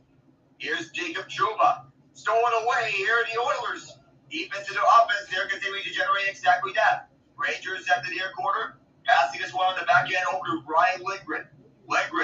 Rangers still with this. Brzezinski. Oh, a beautiful spinorama. They enter intermission, but it sailed way wide. Oilers again with this. Deflected up front. Too hot to handle. Kakko with it. Kakko going back over to Lindgren. Lindgren to Trouba. Trouba fighting the Breadman up front. Breadman. Stolen away here. The Oilers going to be a break for Jeff Skinner. Skinner cutting to the nets. Shut out by Mancini. So there'll be no break to the net for Jeff Skinner. As it gets partially poked away by Janmark. Here's Henry. Way to go back to Jeff Skinner. But he is tied up all sorts. Near corner. Jeff Skinner again. Skinner. Over to the far side. A one-time from Emerson. Another save from Quick. And a long stretch pass. Rangers trying to split the defense. And Lafreniere had it skip over him. And the Oilers, they make a clear. What should have been another Rangers chance, but oof, I don't know what it is with them. As it is Brett Kulak leaving it away to the near side. Kulak around. Through the far end. Eric Ryan shut off by Braden Schneider. Jimmy Beasley going in after this puck on several pokes. Pinned towards the wall. Never see a lot of physicality. Not the levels I saw between the Golden Knights and the Maple Leafs because there was much intrigue about that with the Zach Whitecloud hit on Matt Nice, whether it was charging or a hit to the head. As we have one Ranger pulling a tire. And there was much discussion about that. I thought it was a hit to the head from Whitecloud on Nice. Nice was knocked out the game, and Whitecloud got no penalty for it. Far side, Rangers leading this one through. Too far on this puck. Edstrom trying to provide the boom on Nurse. 2 minutes left in this period. Rangers with it, trying to get another one back and saved by Skinner. The rebound was not there. This goes all the way up the center. Edstrom leading the way. Edstrom fighting Fox. Fox from the near boards around through the far side, moved around. Zibanejad going after the puck. Kreider will let this one go. And the Oilers 7-1 in their last 10 games against the Rangers. You talk about domination. Well, you're seeing this one here in another episode of the Oilers dominating the Rangers. This one goes to Quick. Who passed it over. And for the near side, Zibanejad finding Kreider on that pass. Reilly Smith waits. Tries to fire it in. Zibanejad helping him out. Oilers all over that. It was Jeff Skinner. Now here is McDavid. McDavid, can he get one here? He'll backpedal around. McDavid to the right point. Now Ekholm. Thinks about it. Ekholm will fire it. This one wide. And collected by Kapanen. Kasperi Kapanen towards the net. And that's turned away by Quick. 55 seconds into the period left. Kreider goes far side. Enters into zone. Kreider. And a save by Stuart Skinner with 49.4. Yeah, I think I want to see more of that. Chris Kreider has probably been one of the sharper New York Rangers, especially in this period. And what I mean by that is just simply taking what's in front of you on the ice. Again, we talked about it. I heard you a few times during your play-by-play, and I think you made the right call. Some of the chances for the Rangers, I feel like they're trying to think 4 or 5 steps ahead. Just take the pass that's in front of you, take the shot that's there, and try to build on it. Yes, you're down 3, but I think if you can continue to get some more pressure on Skinner, you could probably make this a 2 or 1 goal game and give yourselves a chance. But if you continue to pass up on some of these opportunities to shoot, it's probably going to burn you. If you stay complacent, you're going to more than likely lose the game. And that's what the Rangers are playing right now. Yeah. Complacent. That's not going to work against the Oilers. No, I think they are playing right into the Oilers' hands. And I know this is probably a question more toward the intermission when we get to it, Alec, but this is a thought that's in the back of my mind. Does Mika Zibanejad look right to you? That is an interesting question because normally when you think of Mika Zibanejad, you think top-line center who can go onto the power play and score for the left circle. Zibanejad, I feel he's more towards that power play marker side. I don't know if he is providing that same energy they had before, but he is producing it around the same pace. But more often than not, I think it's more to do with the power play. I'm going to continue to monitor that myself. It's just a prevailing thought that I had, thinking that he might have been missing a step, or it might have been a game where just the Oilers are playing well, as we talk about, because if they win this one, it'll be 8-2-1 in the last 11 games against the Rangers. Sometimes teams just got your number, but I'm not used to seeing the Rangers look like this. Me neither. If you remember the Rangers from last year in that fierce bout against the Islanders in the Stadium Series, that was a ferocious comeback from them. We'll continue to see if we see anything like that right now, but it's coming up all Oilers here as Alec's been able to call a couple more goals in this second period for Edmonton. It's a 4-1 lead now with Panarin getting the latest. Fans are going to the concession stands now as they're looking to get some more snacks to enjoy. Shots are 32-24. Oilers, that would normally be a final shot counter, but now it's shots total for the second period for both sides. As this one advanced further by the Oilers, 37 to play here in the period, quickly behind. Adam Fox taking his time with this. You can imagine this will be the last shift for the big guys for the Rangers. Far side trying to enter, and they do enter the zone right around to Panarin at the near corner, shoved away by Draisaitl. Draisaitl wanted to clear, but it's poked back in deep. Darno Nurse in protection. Around over to the near corner for his man. Podkolzin by the way. 10 seconds left in the period. Rangers trying to get back onto the puck. And as this exit zone, boy oh boy, as this period ends, the Oilers have been absolutely dominant here for 2 periods. The Rangers, they just look, oh my word, Yeah, I agree, Alec. And again, I want to make this point because I saw the shot line the other day because I know when the Flames played the Rangers, they looked really good. They beat up on the Rangers and they had 54 shots on goal. So if the Oilers get to 50, that means the last 2 games, the Rangers would have given up 104 shots on goal. That is not ideal if you're a Rangers fan. You give up back-to-back games, potentially of at least 50 shots. That would not be good news for you. You have to take this Alberta road trip as a wake-up call to bring yourself together and get back into form on your next game. Yes. Call a huddle up in practice to get back into your groove. Reevaluate, possibly, if you want to change up some strategies around. Probably go to a more aggressive measure because the Rangers are playing straight into the Oilers' hands. This is not how you win games. And I agree. I will go back to the Oilers and all the good things that they've done through the first 40 minutes, and we'll definitely talk about that. But that was the one other nail that I wanted to hammer home here in the sense of, okay, if you get above 100 shots on goal combined in the last 2 games in the Alberta road trip, it's one thing in a small sample size and say, hey, we're fine. It's another thing to say, hey, these are teams that are playoff teams right now and they look good. And I agree with you. With the personnel that the Rangers have, I think you got to look yourself in the mirror a little bit and you got to say we need to make a little bit of defensive adjustments. And also, it'll cut down on the shots on goal that are up against us if we take our chances that are in front of us rather than overpass. Those are just some of my thoughts. I still think this game could be there for the Rangers to score some more if they consistently try to get some more shots on, but there's got to be some sort of suppression. As you and I talked about, and I think we'd agree completely, Jonathan Quick's had to face so many shots head on, and I understand you have that strategy because you got Shesterkin and Quick, and they're both good net minders, but I like to see a little more defense. But as far as the Oilers and what they've done, well, you got a lot to like in this game, especially when you get to a 4-on-4, which you had the give go and give right back from McDavid and Draisaitl with the speed. And then you had Ekholm gets wide open in the middle of the slot between the dots and roofs the thing top right bar and in. They've looked really good. Again, we talked about some of the stuff in the open with Edmonton as far as their specialty teams numbers and everything else. But from what you and I are watching the first 40 minutes, I can't tell a difference between this team and the team that made the Stanley Cup Finals. They look really good tonight. Very good. In this game, nonetheless, if this is the game that sparks the Oilers' hot run, then possibly this is a good starting point to go through and look back on.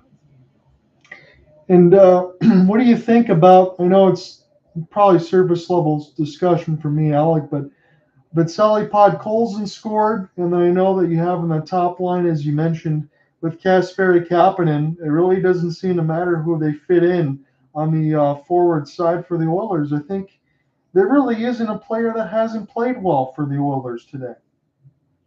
I mean, you look at it, everyone's played their role. Even when they're not on the score sheets, stats normally don't reflect how good a player has been. You look at guys like Connor Brown, Kasperi Kapanen, who have been elevated to the top 6 because of the injuries to Victor Arvidsson and Zach Hyman. Looks like they're filling in those roles nicely. Well, Kapanen, I feel it may take some time for him because he's playing next to McDavid, and I figured that I was wondering where the version of Kapanen would be aggressively going after the puck and hunting it down, receiving beats from their number one star right next to him, because this is his first superstar that he's playing right next to. Yeah. First it was Austin Matthews, second was Sidney Crosby. The Blues, I felt like he was stuck in the middle and not really a true star player to play next to. Closest one to those being Jordan Kyrou and Robert Thomas. But if you're talking about true superstar level, you think of Matthews, you think of Crosby, and you think of McDavid. Yeah, and again, if you're Kapanen, I think you make the point perfectly. I just go out and play my game and hunt pucks and try to be aggressive because I know that the puck's going to find me when you played with skilled players like that. So a few more scores that we did not get to. Again, the Bruins, they win the one 2-1 over the Red Wings. And the Flyers, let's see who scored the OT winner. I bet it's Michkov without even looking. Yes, it is. 7th on the power play from Travis Konecny and Travis Sanheim, as the Flyers win 3-2 over the Blackhawks. Noah Cates and Sean Couturier. It was been a third period in which they came back from a 2-0 deficit. The answer, Lucas Reichel and Pat Maroon. Kolosov takes the win on 19 of 21, and Peter Mrazek takes the loss. Tough luck at that, 34 out of 37. Mika may be one of the favorites for the Calder Trophy. It's going to be a battle between him, Celebrini, Logan Stankoven, and Dustin Wolf. I think if forget about freeway battles, if this keeps up for these four rookies, it's a four-way battle. I'd like to see that. That would make things very interesting down the stretch, and that might even force you and I to cover a game with the Flyers or with the Sharks or something at the very end just to see who wins it. That wouldn't be teams that would normally be on my radar, but why not? There's been some good rookies to watch. Probably if you get a Bedard versus Michkov matchup in the future, well, we look at exactly that, and it's Michkov prevailing over Bedard. Yeah, right now we can definitely say that being the case, although we still believe Connor Bedard is going to be a true star in this league. He doesn't have a whole bunch of talent around him. I would say that Philadelphia is probably a little bit farther ahead in their rebuild, but I'm not sure if I think that's entirely true or not. Both teams are still in the middle of it, but Philadelphia might have a little more talent. Yeah, it would be. Once they have the right coach right behind him in John Tortorella. Yeah. I don't know what Luke Richardson's ceiling is with Chicago, but this also is one to monitor, John. It's something that we have to monitor, and for the Vegas Golden Knights, it was 0-0 after 1 in the Bell Center against Montreal, and then a 5 spot put on the board for VGK, Tomas Hertl, Callahan Burke, Ivan Barbashev, Tanner Pearson, and Keegan Kolesar all score 5-0 VGK. It was Jaden Struble and Emil Heinemann that scored on the power play for Heinemann, and then Jack Eichel finishes it off 6-2. Sam Montembeault, 20 out of 25. Caden Primo, 2 out of 3 in relief in the final 20 minutes. So Caden Primo only had to face 3 shots in this final third period of action, as Aiden Hill only has to stop 15 of 17 in the win.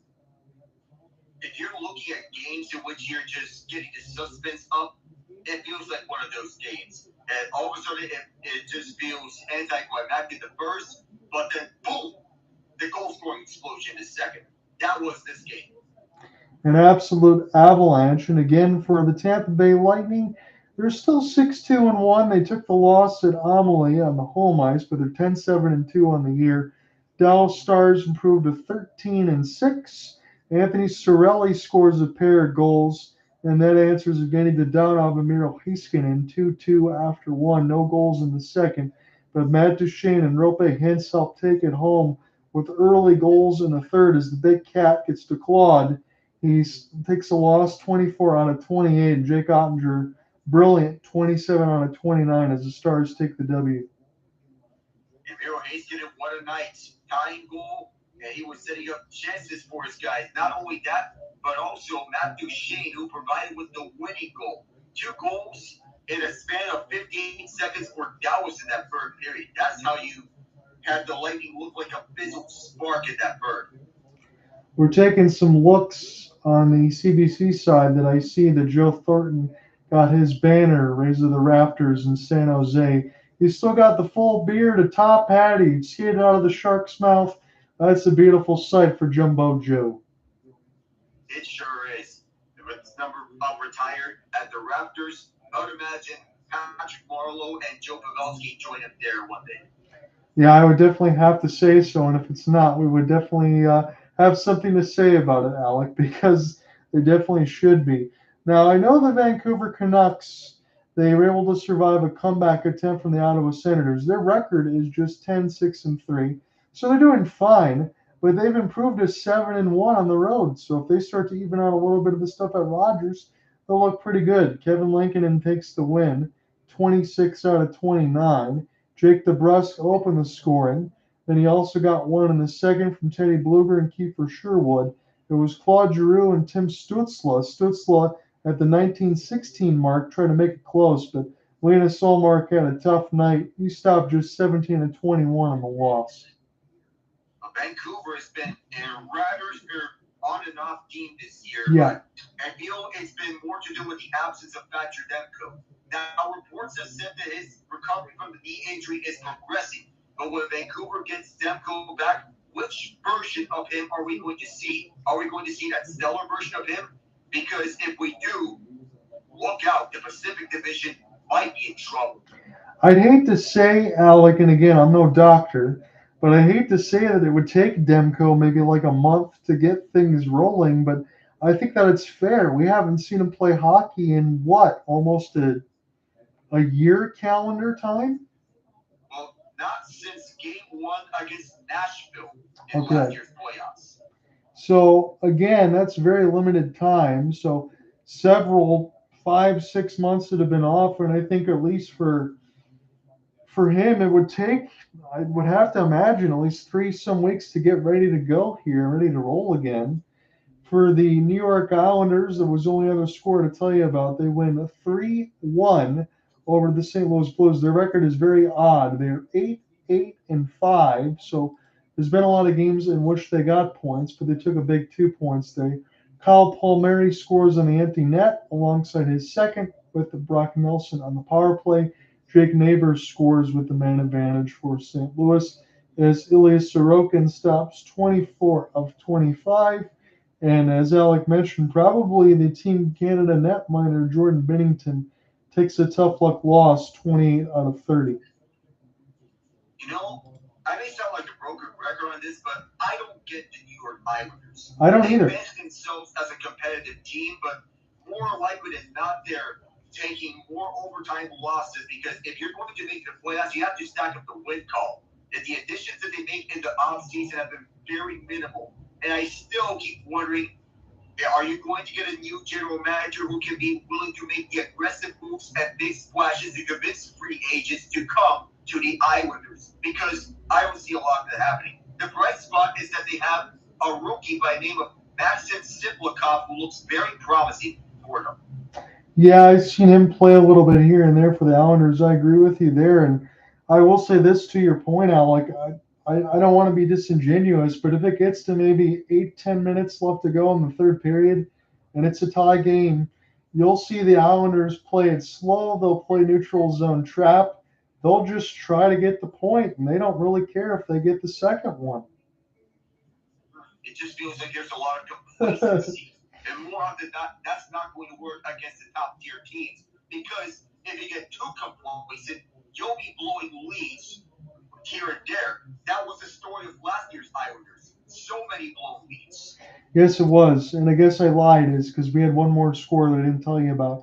The Sharks blow it open in the third period, or the Sabres blow it open in the third period to take the victory over the Sharks, I should say.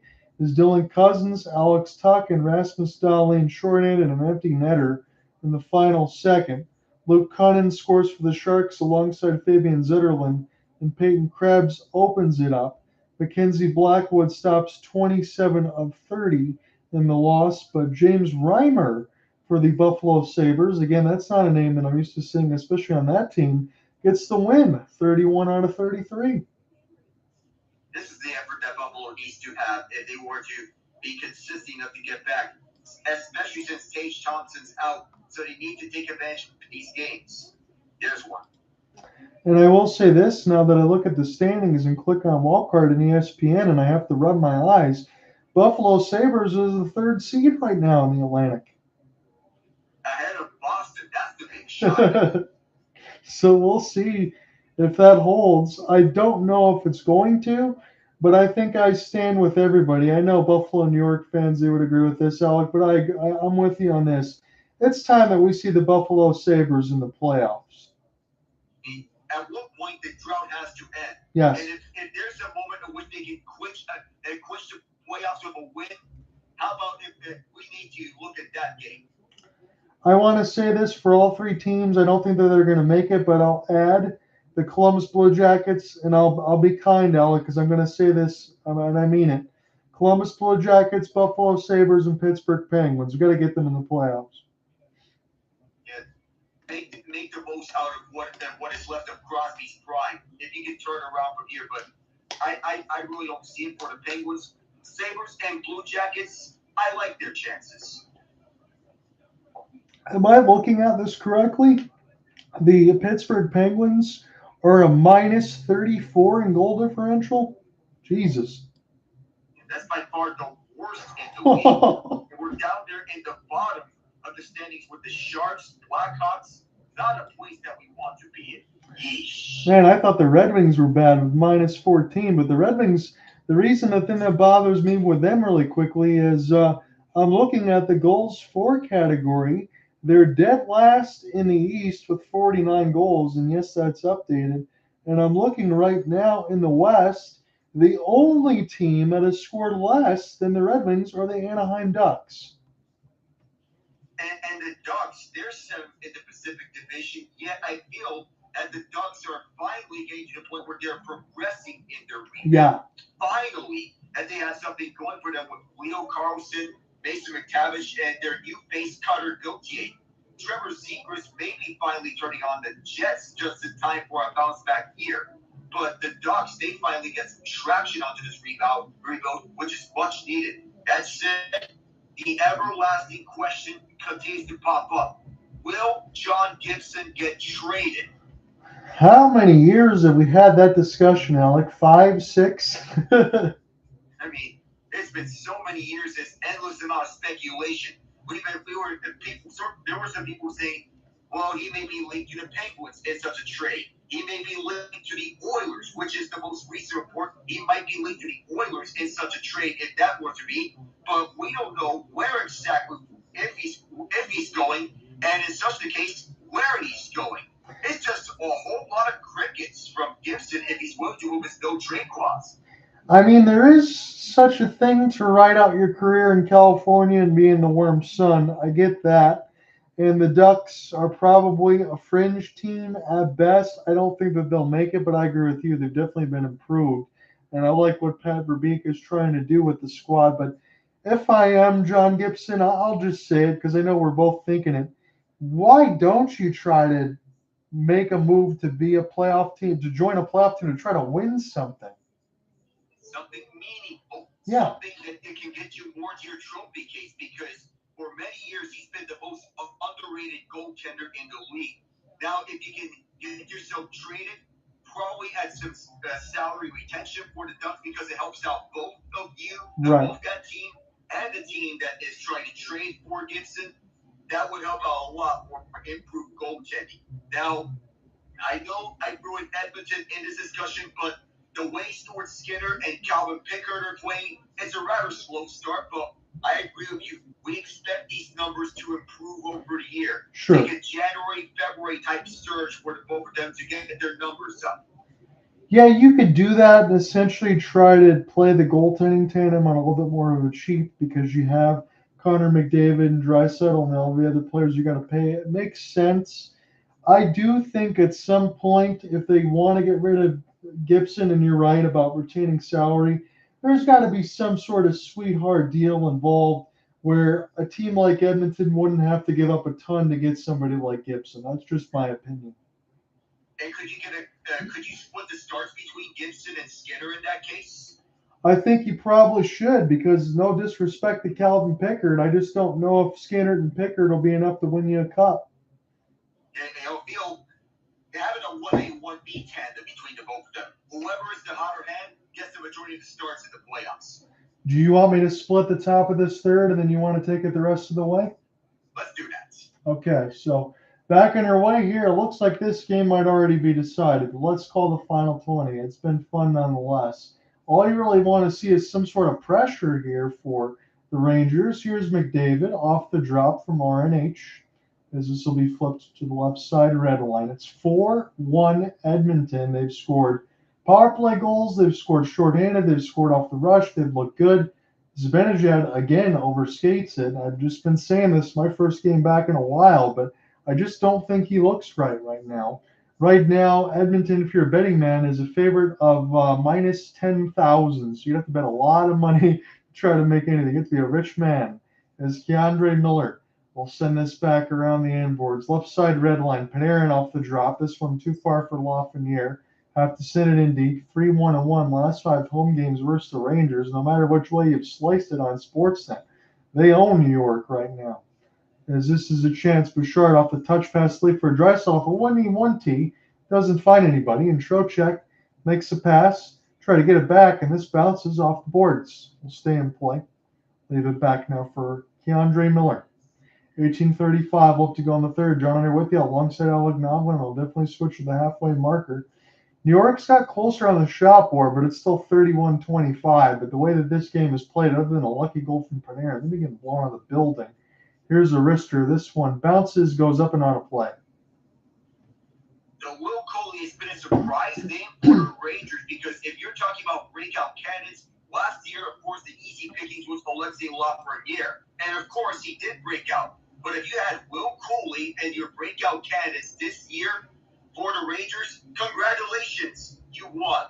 Yeah, he definitely did. Again, his numbers officially is he got times 7 goals, 8 assists, plus 13 coming into the third line has been the best line for the Rangers by far. All their numbers above double digits. Schneider, pinball bounce, and the Oilers will lift.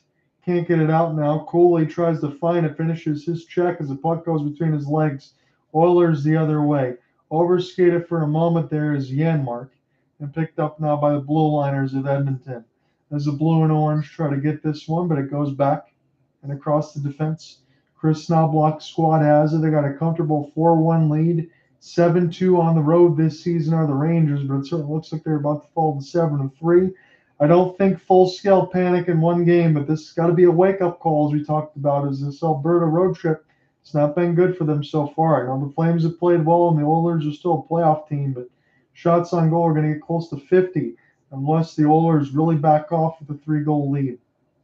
Spin around now for Perry. Upside red line, try to clear it ahead. And a back check. This will be picked up now for VC to get it ahead now for Brodzinski. We'll send it in deep. Some fourth line time as Carrick. Try to pick it up now, VC. Now Lindgren, take a D to D. Here's a wrister through the traffic, and it's solved by Skinner. He'll hold. How many people were down in front of Stuart Skinner? 4 or 5? I think it will be around that line. Too tight for that amount of people to get through on the screen. And not a lot of that, which will make it easier for Skinner to make the save. Easier in terms of quality, because not really would you make a save that tight in traffic, unless if you find that hole. Nope, and they need to do more of that, Alec, as far as I'm concerned. Shots and traffic. Try to find some way to cut off that vision. And really, honestly, with 17:02 in the third, I think the Rangers probably need to score in the next 3 or 4 minutes. Get within 2. Connor McDavid tries to win the draw. K'Andre Miller will stick chop it in deep. This gets around Kapanen. Backhand extra pass. What a toe save there for Skinner as he slide near the left post. That's one you'll definitely mark on the card. This is kept in. Rangers. Here is Mika. He'll hold. He's waiting for a lane. That's Panarin now. Panarin's got it. What a sauce. This one goes between the legs for Trocheck. Picked up now for Panarin across the left side red line. Give now to Vinny. He's pinned by Connor McDavid, number 97. We'll watch this one. It's stuck in between the boards. It finally moves here for the Oilers. Chip it off the glass. Adam Fox, spin around, try to keep it in. And now the Oilers finally get it out. Race for the puck. Goes to Quick. He'll play with the stick. And now toward the left side blue line, the Oilers will fire it in. They'll take their change. as this will be shoveled, but it's not cleared. The Rangers now have to circumvent around the inboards here. Stetcher tries to hold it in. There's a foot pass, and too many defensive bodies there for the Oilers. Knocks away from the Rangers, and Peter Laviolette's squad will take a change. Race for the puck as the icing is negated. Good hit, delivered against Lindgren. Has to check his head. Picked up now toward the right side red line. Spin now for Zibanejad. That's a good lead, and a great back check there for the Oilers to knock it away. Send this one down deep. We'll see if it's far enough for icing. Yes, it is. 15:31 in the third. And a good hit by Matthew Podkoza on the reverse jam right on Ryan Lindgren. That's what the Oilers were looking for when they acquired him from Vancouver. It's plays like that that can make a simple difference in future games for Edmonton down the line. I agree with you. And in the mix with guys like Philip Broberg, Dylan Holloway, some of the other ones that they lost, I think Podkolzin has taken that same kind of role and done well, because not only has he scored today, but the hit like that, as you said, and good defensive detail, he definitely gets a checkmark box today. He's been good. Yeah, that fills in the hole left behind by Holloway's departure to St. Louis. And the Rangers, they had a good shot attempt right in front. It was a tic-tac-toe. They were patient with this puck. The problem is they took until now to get their best look of this game, arguably. A tic-tac-toe pass this late, you need to have more of that down the line. Yeah, you would like to see that more in the second, a little in the first. Here's a long wrister stop by Quick. It'll be knocked aside of the left side boards, and now the Rangers just try to find a passing lane into the middle of the slot. This will be sent in. And across the left side dot now, over skated was Panarin. He tried to get a stick lift. He couldn't find the puck. And now the Oilers able to escape the danger with the Janmark, as this will be taken away and sent back down deep. So the Rangers, if they want to, can just take a change. Shot board getting closer, but the scoreboard is not. It's 32-28 Edmonton. They're leading 4-1, as this is off the right side boards. Rangers now can skate this, if they want to, in the left side red line. It'll be stopped and slowed down by Skinner. It's going to start needing to win some more puck battles, are the Rangers, if they want to get into this. Here's a race forward now into the left side red line as Janmark can't find it. Here's an outstretched pass. This is onside. Looking for a short side wrister in the left post. This one gets fipped high. Now the Oilers will take it the other way. Bouchard off the back skate. This will be an opportunity for Kapanen. He doesn't fire. He elects to hold. Bouchard's got it. Tip! This one is in the back of the net, and that's a disgusting goal for Connor McDavid. Just like clockwork as it is, Connor McDavid, he is inevitable. He would be due to find the back of the net at some point, and that time he did on a touch pass from Evan Bouchard. Tapped it in as easy as it gets for him. And even though Kasperi Kapanen faked the wraparound try, he decided to take out Jonathan Quick because Victor Mancini was right there. That wraparound try was blocked up, so instead, he goes to the right point to find the open Evan Bouchard. Bouchard, it faked out the shot. He intended to make a shot pass towards Connor McDavid, who was right on the money to just tap this one in. Paging the Rangers defense there, Alec McDavid all alone, able to tip that one. Nobody's even near him near the left side dot. Cardinal sin in hockey, John. So Bouchard and Kapanen off the tip from Bouchard, primary assist for him. Kapanen gets his first assist as a member of the Oilers, first of the year in general. But it's Laugh now with the puck. It's 5-1, and as he had it, this one is turning into a laugher. It's all Oilers. Here's McDavid. He'll continue to stick drag. We'll send this one down deep in the left side red line. It's Corey Perry. Now we'll spin. Well, Bodol's his way toward the net. It was stopped and sticked away by Jonathan Quick, as this is now Lafreniere. Chip this one in deep for Artemi Panarin, but it's knocked away by the Oilers' defense. 34 shots on goal for them. It's been all Oilers essentially from puck drop. I know it was the first about 16 minutes or so where Jonathan Quick was keeping his team in the game, but he couldn't hold that door forever. And it's not like Jonathan Quick has played bad. I know it sounds silly considering he's given up 5 goals, but we could be making the argument he could be giving up double digits if not for his effort today. As this is now D to D from the left to right dot. Long outstretched pass doesn't find Corey Perry. Here's VC, tried to play between his legs. He'll get it back. He'll funnel it toward the net. And the Edmonton defense is there. 12:40 left to go in the third. Connor McDavid with the latest. 5-1 Edmonton. And this kind of looks like the Jake Paul Tyson fight. Never really was much one. This is funneled toward the net now. Jonathan Quick is down. He's got it. Oh, don't even get me started with that Jake Paul Tyson fight. I've seen much more entertaining fights. That one, I mean, Sidney Crosby and Kakko, at least that's got some entertainment. Even the Matt Rempe and Ryan Reeves fights, those were peak entertainment. Yeah, you nailed it. I just had to get that in there. We were having too much fun today. I'm glad to join you in on this broadcast. I'm glad that you joined in and said hello. It's been a while since I worked here. I was trying to make sure the voice could handle the rest of the workload today, but it looks like the Oilers handled the Rangers. That's all you can say. And I'll be handing to you in a moment here, but boy, oh boy, this was a beatdown. A complete beatdown from start to finish. And from the puck drop, it felt like the Rangers, they were a step behind every play. The Oilers, they were a step ahead, and they managed to take advantage of the Rangers, especially on the man advantage. This is the type of game the Oilers PK need to have. Not only killing out every Rangers power play, but also scoring a shorty. That's a confidence boost for them. Yeah, there really isn't anything they haven't done well. Again, you can take everything we talk about in the open as far as the penalty kill numbers, power play, what's going on with some of the stuff, the slow start and this and that. You talk about it. These are games, regardless of the Rangers getting their face punched in here, but these are the games for Edmonton. Hey, you got a good team from the Eastern Conference coming into our building tonight. Let's show them what we can do. Well, mission accomplished so far. So far, so good. Every step of the way. So we'll continue to see if anything changes, but we're probably not going to see anything change tonight, all things considered. Before I go back into the Oilers rosters and call a few more minutes before I hand it to Alec, the next thing upcoming here for the Oilers is a little bit of a road stand. They got at Utah, Colorado, and Vegas. So maybe that early one on Vegas could be interesting, although depending on the date, I might be calling Flames and Columbus in Calgary just because of what could be there at that time.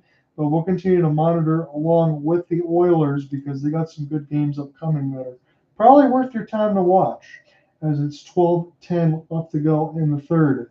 Back in the defensive end now are the Oilers. I'm just a couple minutes away from handing it back to Alec as this gets a whistle with 12:06. Kakko with a little slip and slide after that whistle. I don't know what was up with that.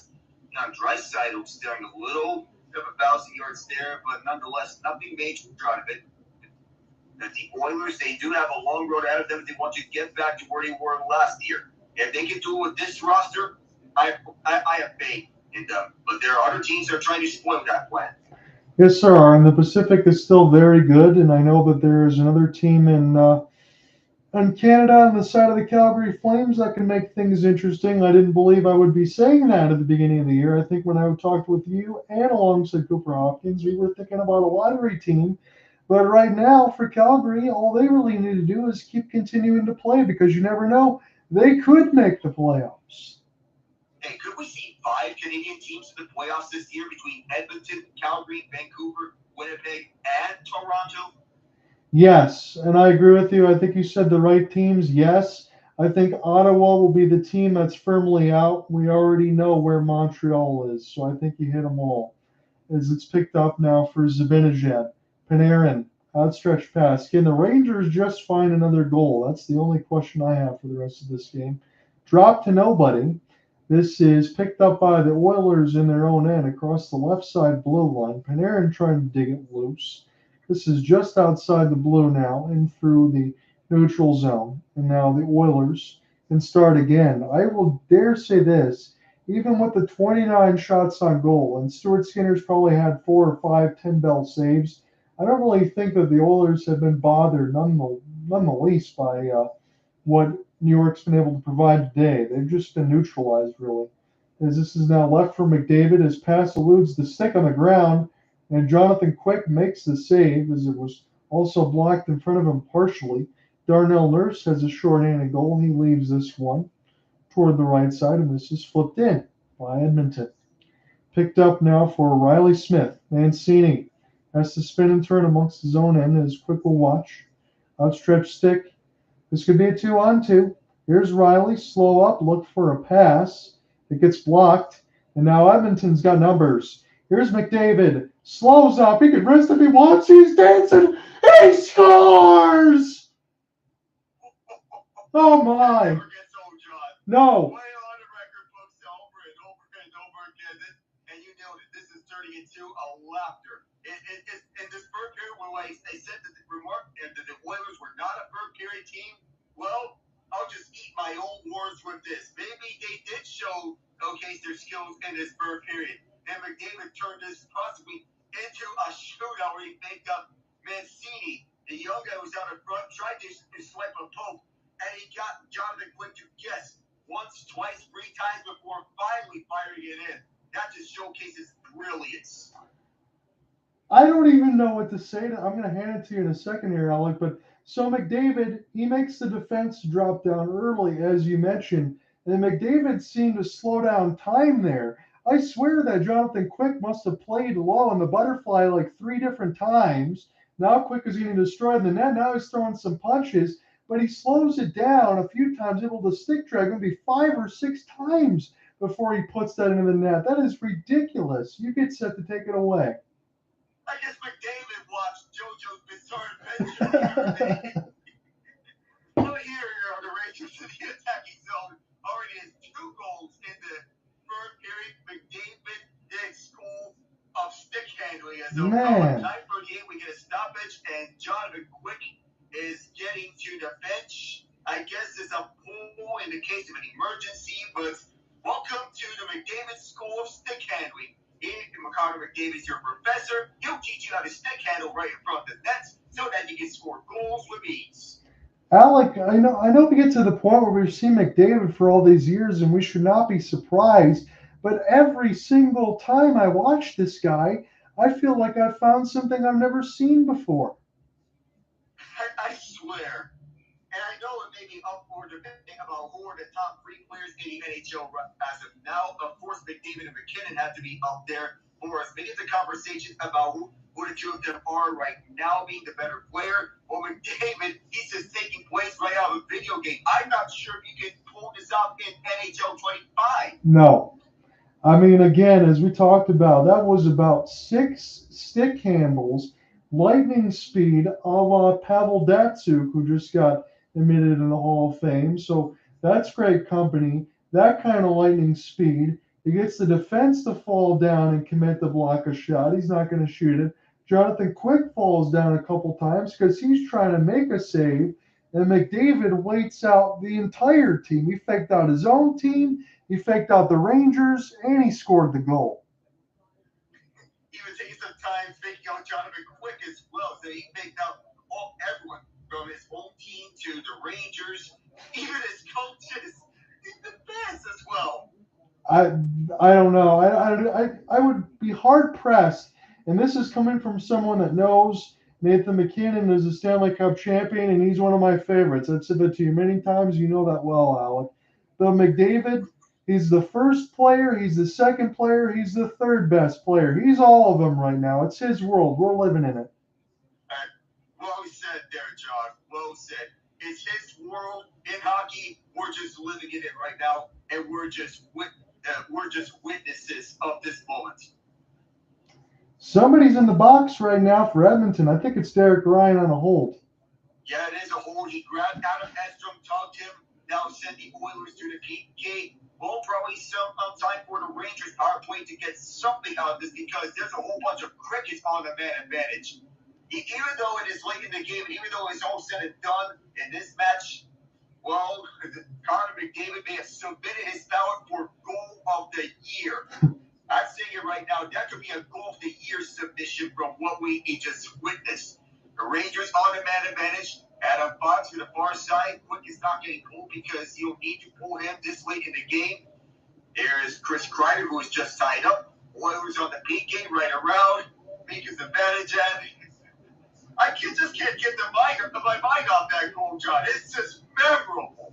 It was absolutely ridiculous. And again, I was questioning my voice coming into this after this being a long layoff for me. I guess that's held up well. And Edmonton's held up their line of the bargain. It's 6-1. There you go, 6-1. 8:35 left in this game, all things considered. Alexis Lafreniere tried to do a sweet V on a dangle, a one-timer, and stopped by Stu with Will Cuylle with the shot. Yeah, that was a good save there. And Cuylle has been the best player for the Rangers so far this season, all things for goals, assists, and plus minus. And now I can say this, at least for Stuart Skinner, he's had a pretty good game now as they've had some chances. I know he's had the run support essentially in this game, but that is what you want to see. We said those numbers would percolate up. And right now, as I mentioned to you, Alec, all I want to see is the Rangers try to get some sort of response. They're not winning this game, but I really don't think they want to lose by 5. They got to get another answer here. I mean, if you losing this game is one thing, but losing by 5 goals would be just insult to injury for them. On a mishandle from Reilly Smith, Oilers clear it down. It's just a common refrain here, John. There's a whole bunch of comedy of errors here. Truma's taking free on free, waits for reinforcement the trailer. Oh my goodness, we're at the same discussion again. A whole bunch of comedy of errors, and the pass in front intercepted. But this has to end at some point. Goodness gracious, John McQuinn makes a save, and it's not what you want on a power play. I try not to laugh because I know you and I are being professional and we're working this game and I'm still doing the write-up. But what kind of pass is that? Trouba makes it in the middle of the high slot. It should be wide open, routine. You're just trying to move the puck. And then all of a sudden, here comes Corey Perry and company and Pod Colson the other way. I mean, that has got to be, Alec, I'm not trying to exaggerate here, what, the 12th missed pass of just the easiest passes you should be able to make?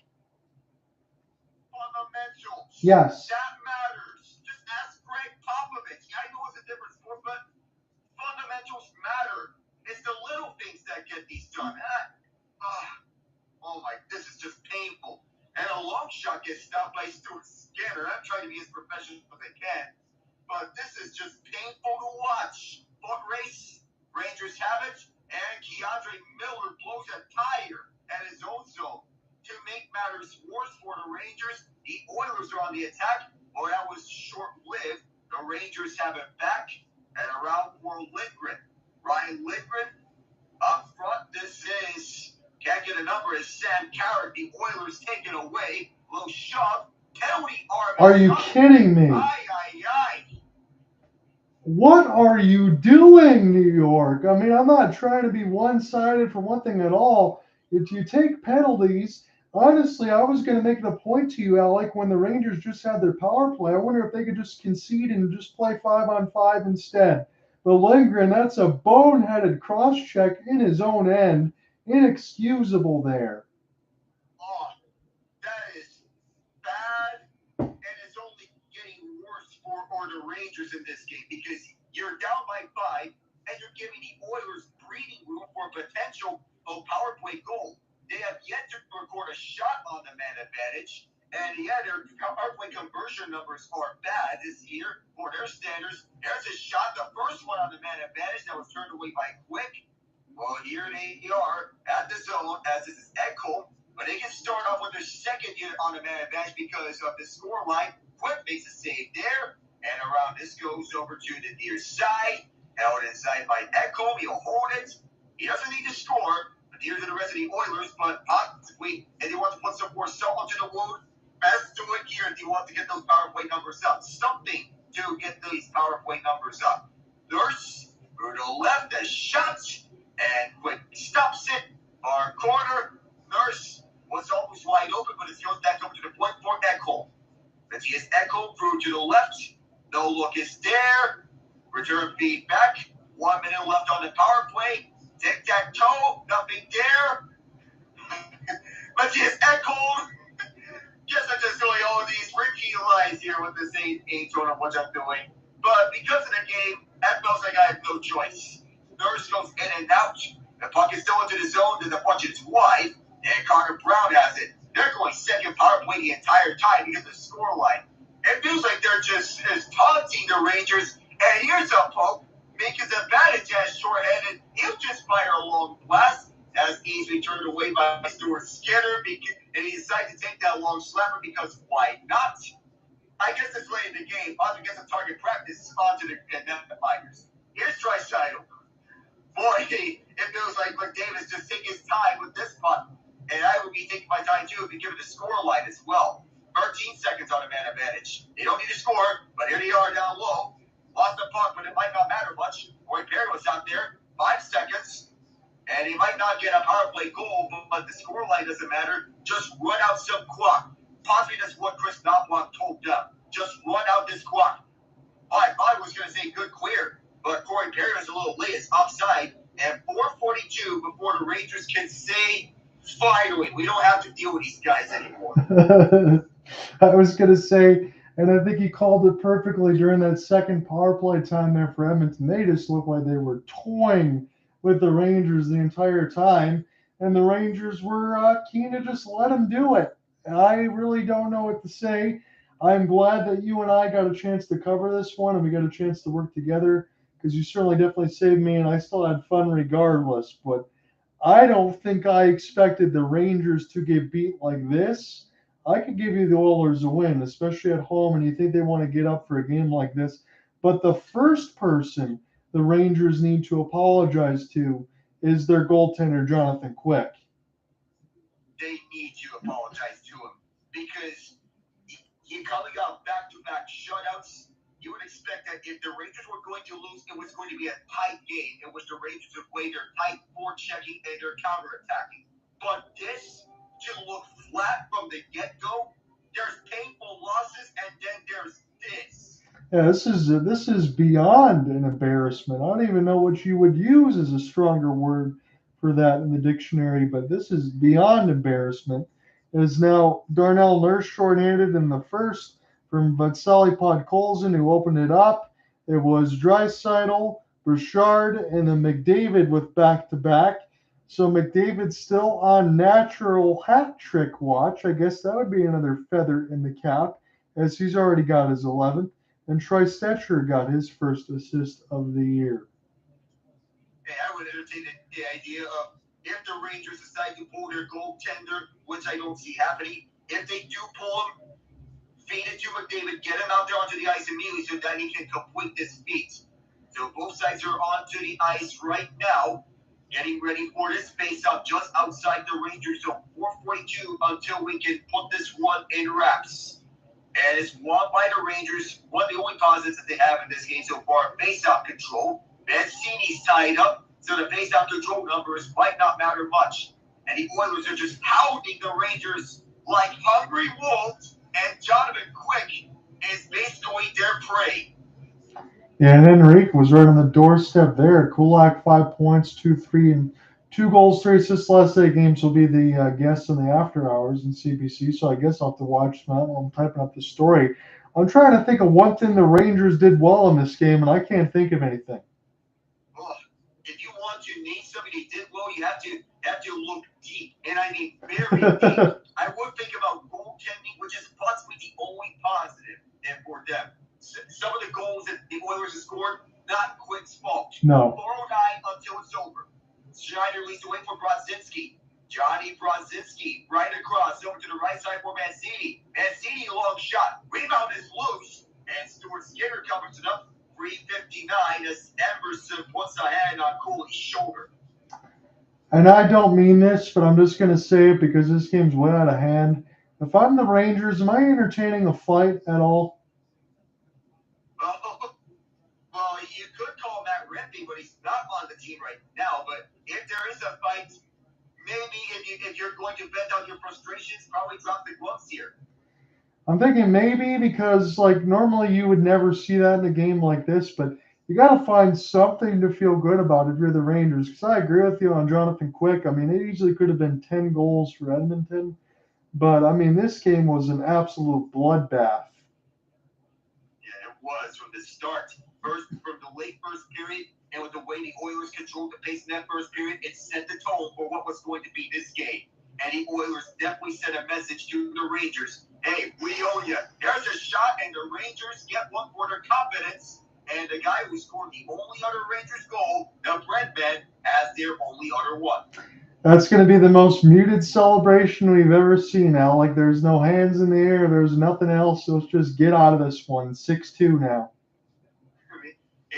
Let's just get out of here. How much more time are we going to take having to deal with these guys? Turnover from Darno Nurse, and that was Alexis Lafreniere on the forecheck. But that was an unforced error from the Oilers' part. Nurse trying to do a long stretch pass, but Lafreniere was right there in front of him. I don't know what Nurse was trying to do. I think it's one of the only bad things the Oilers have done this game. It's a little minus, but nonetheless, it was still an A game for the Oilers. Yeah. Our side, 3:13 to go, and this one is sailing wide. Kept in by Stetcher, bouncing behind the nets. Still rolling, goes to the far corner. Rangers get it out. Rush for his puck. Poked away from Zibanejad. The goal from Panarin, assisted by Lafreniere off the Nurse turnover. Back deep is Skinner with 2:53 to go. Back deep. The Oilers taking their time with this.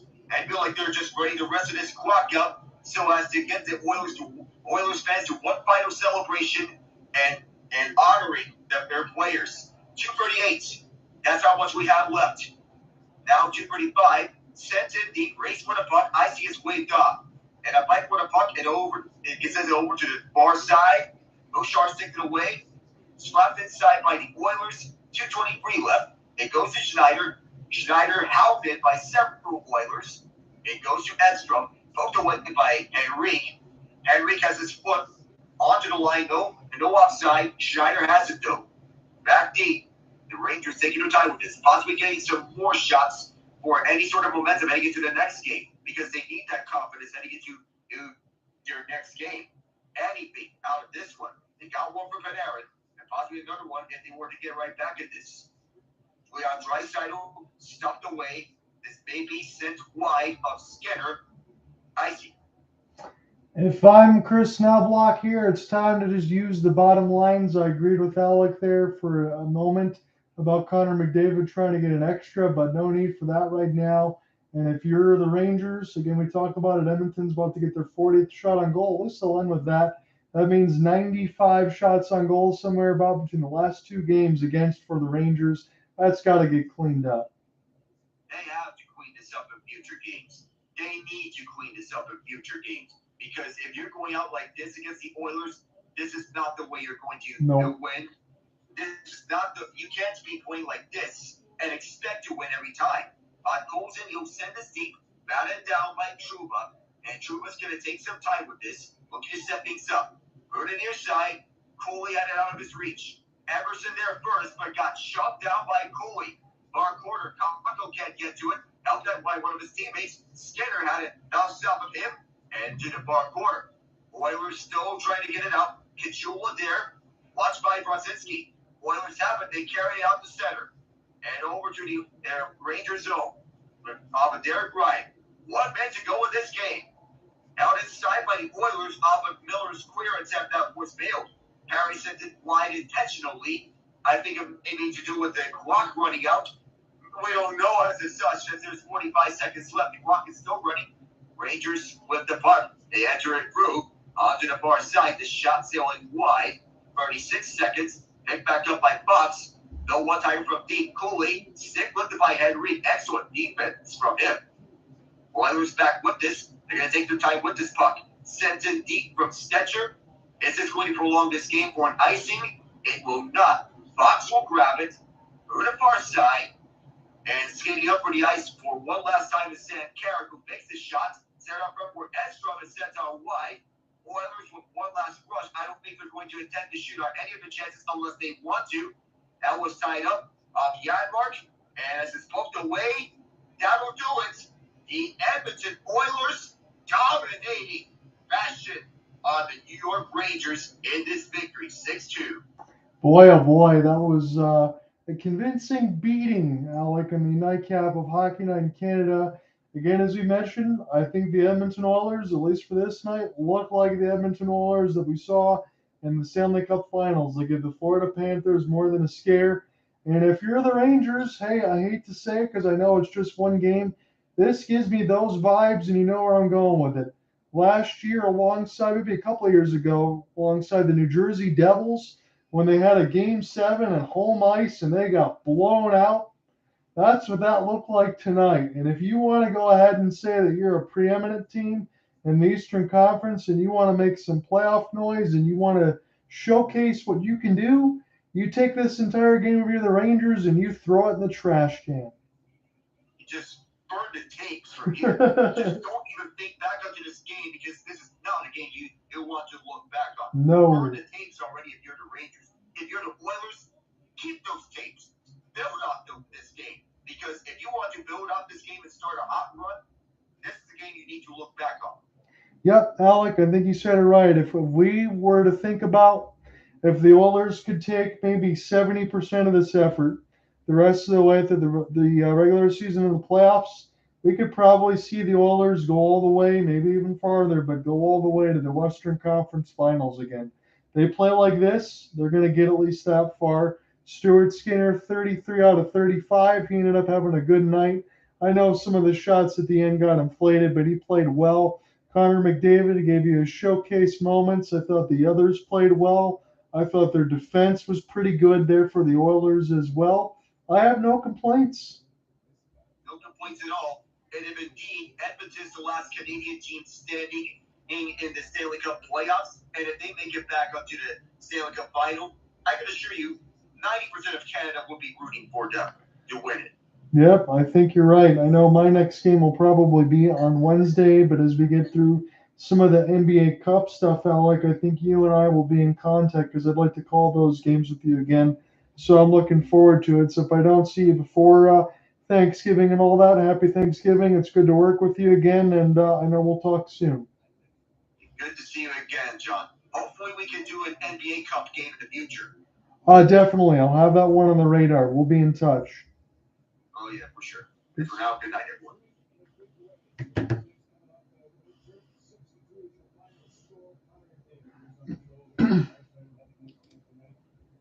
6-2. That's your final. All Edmonton, all day long. I was alongside Alec Nava for this one. Boy, oh boy, that was a railroading courtesy of the Oilers. When I come back on the Wednesday, I think I'll be joined alongside Cooper Hopkins. I know he'll be just coming back from work at 7:30 Eastern Time, 4:30 for him. But it'll be Flames and Red Wings, and I'm expecting another Canadian team to open up the doors on one of these American teams, that being the Flames over the Red Wings. But we'll figure that out on Wednesday. Got a story to write. We will talk to you guys in a few days. Peace.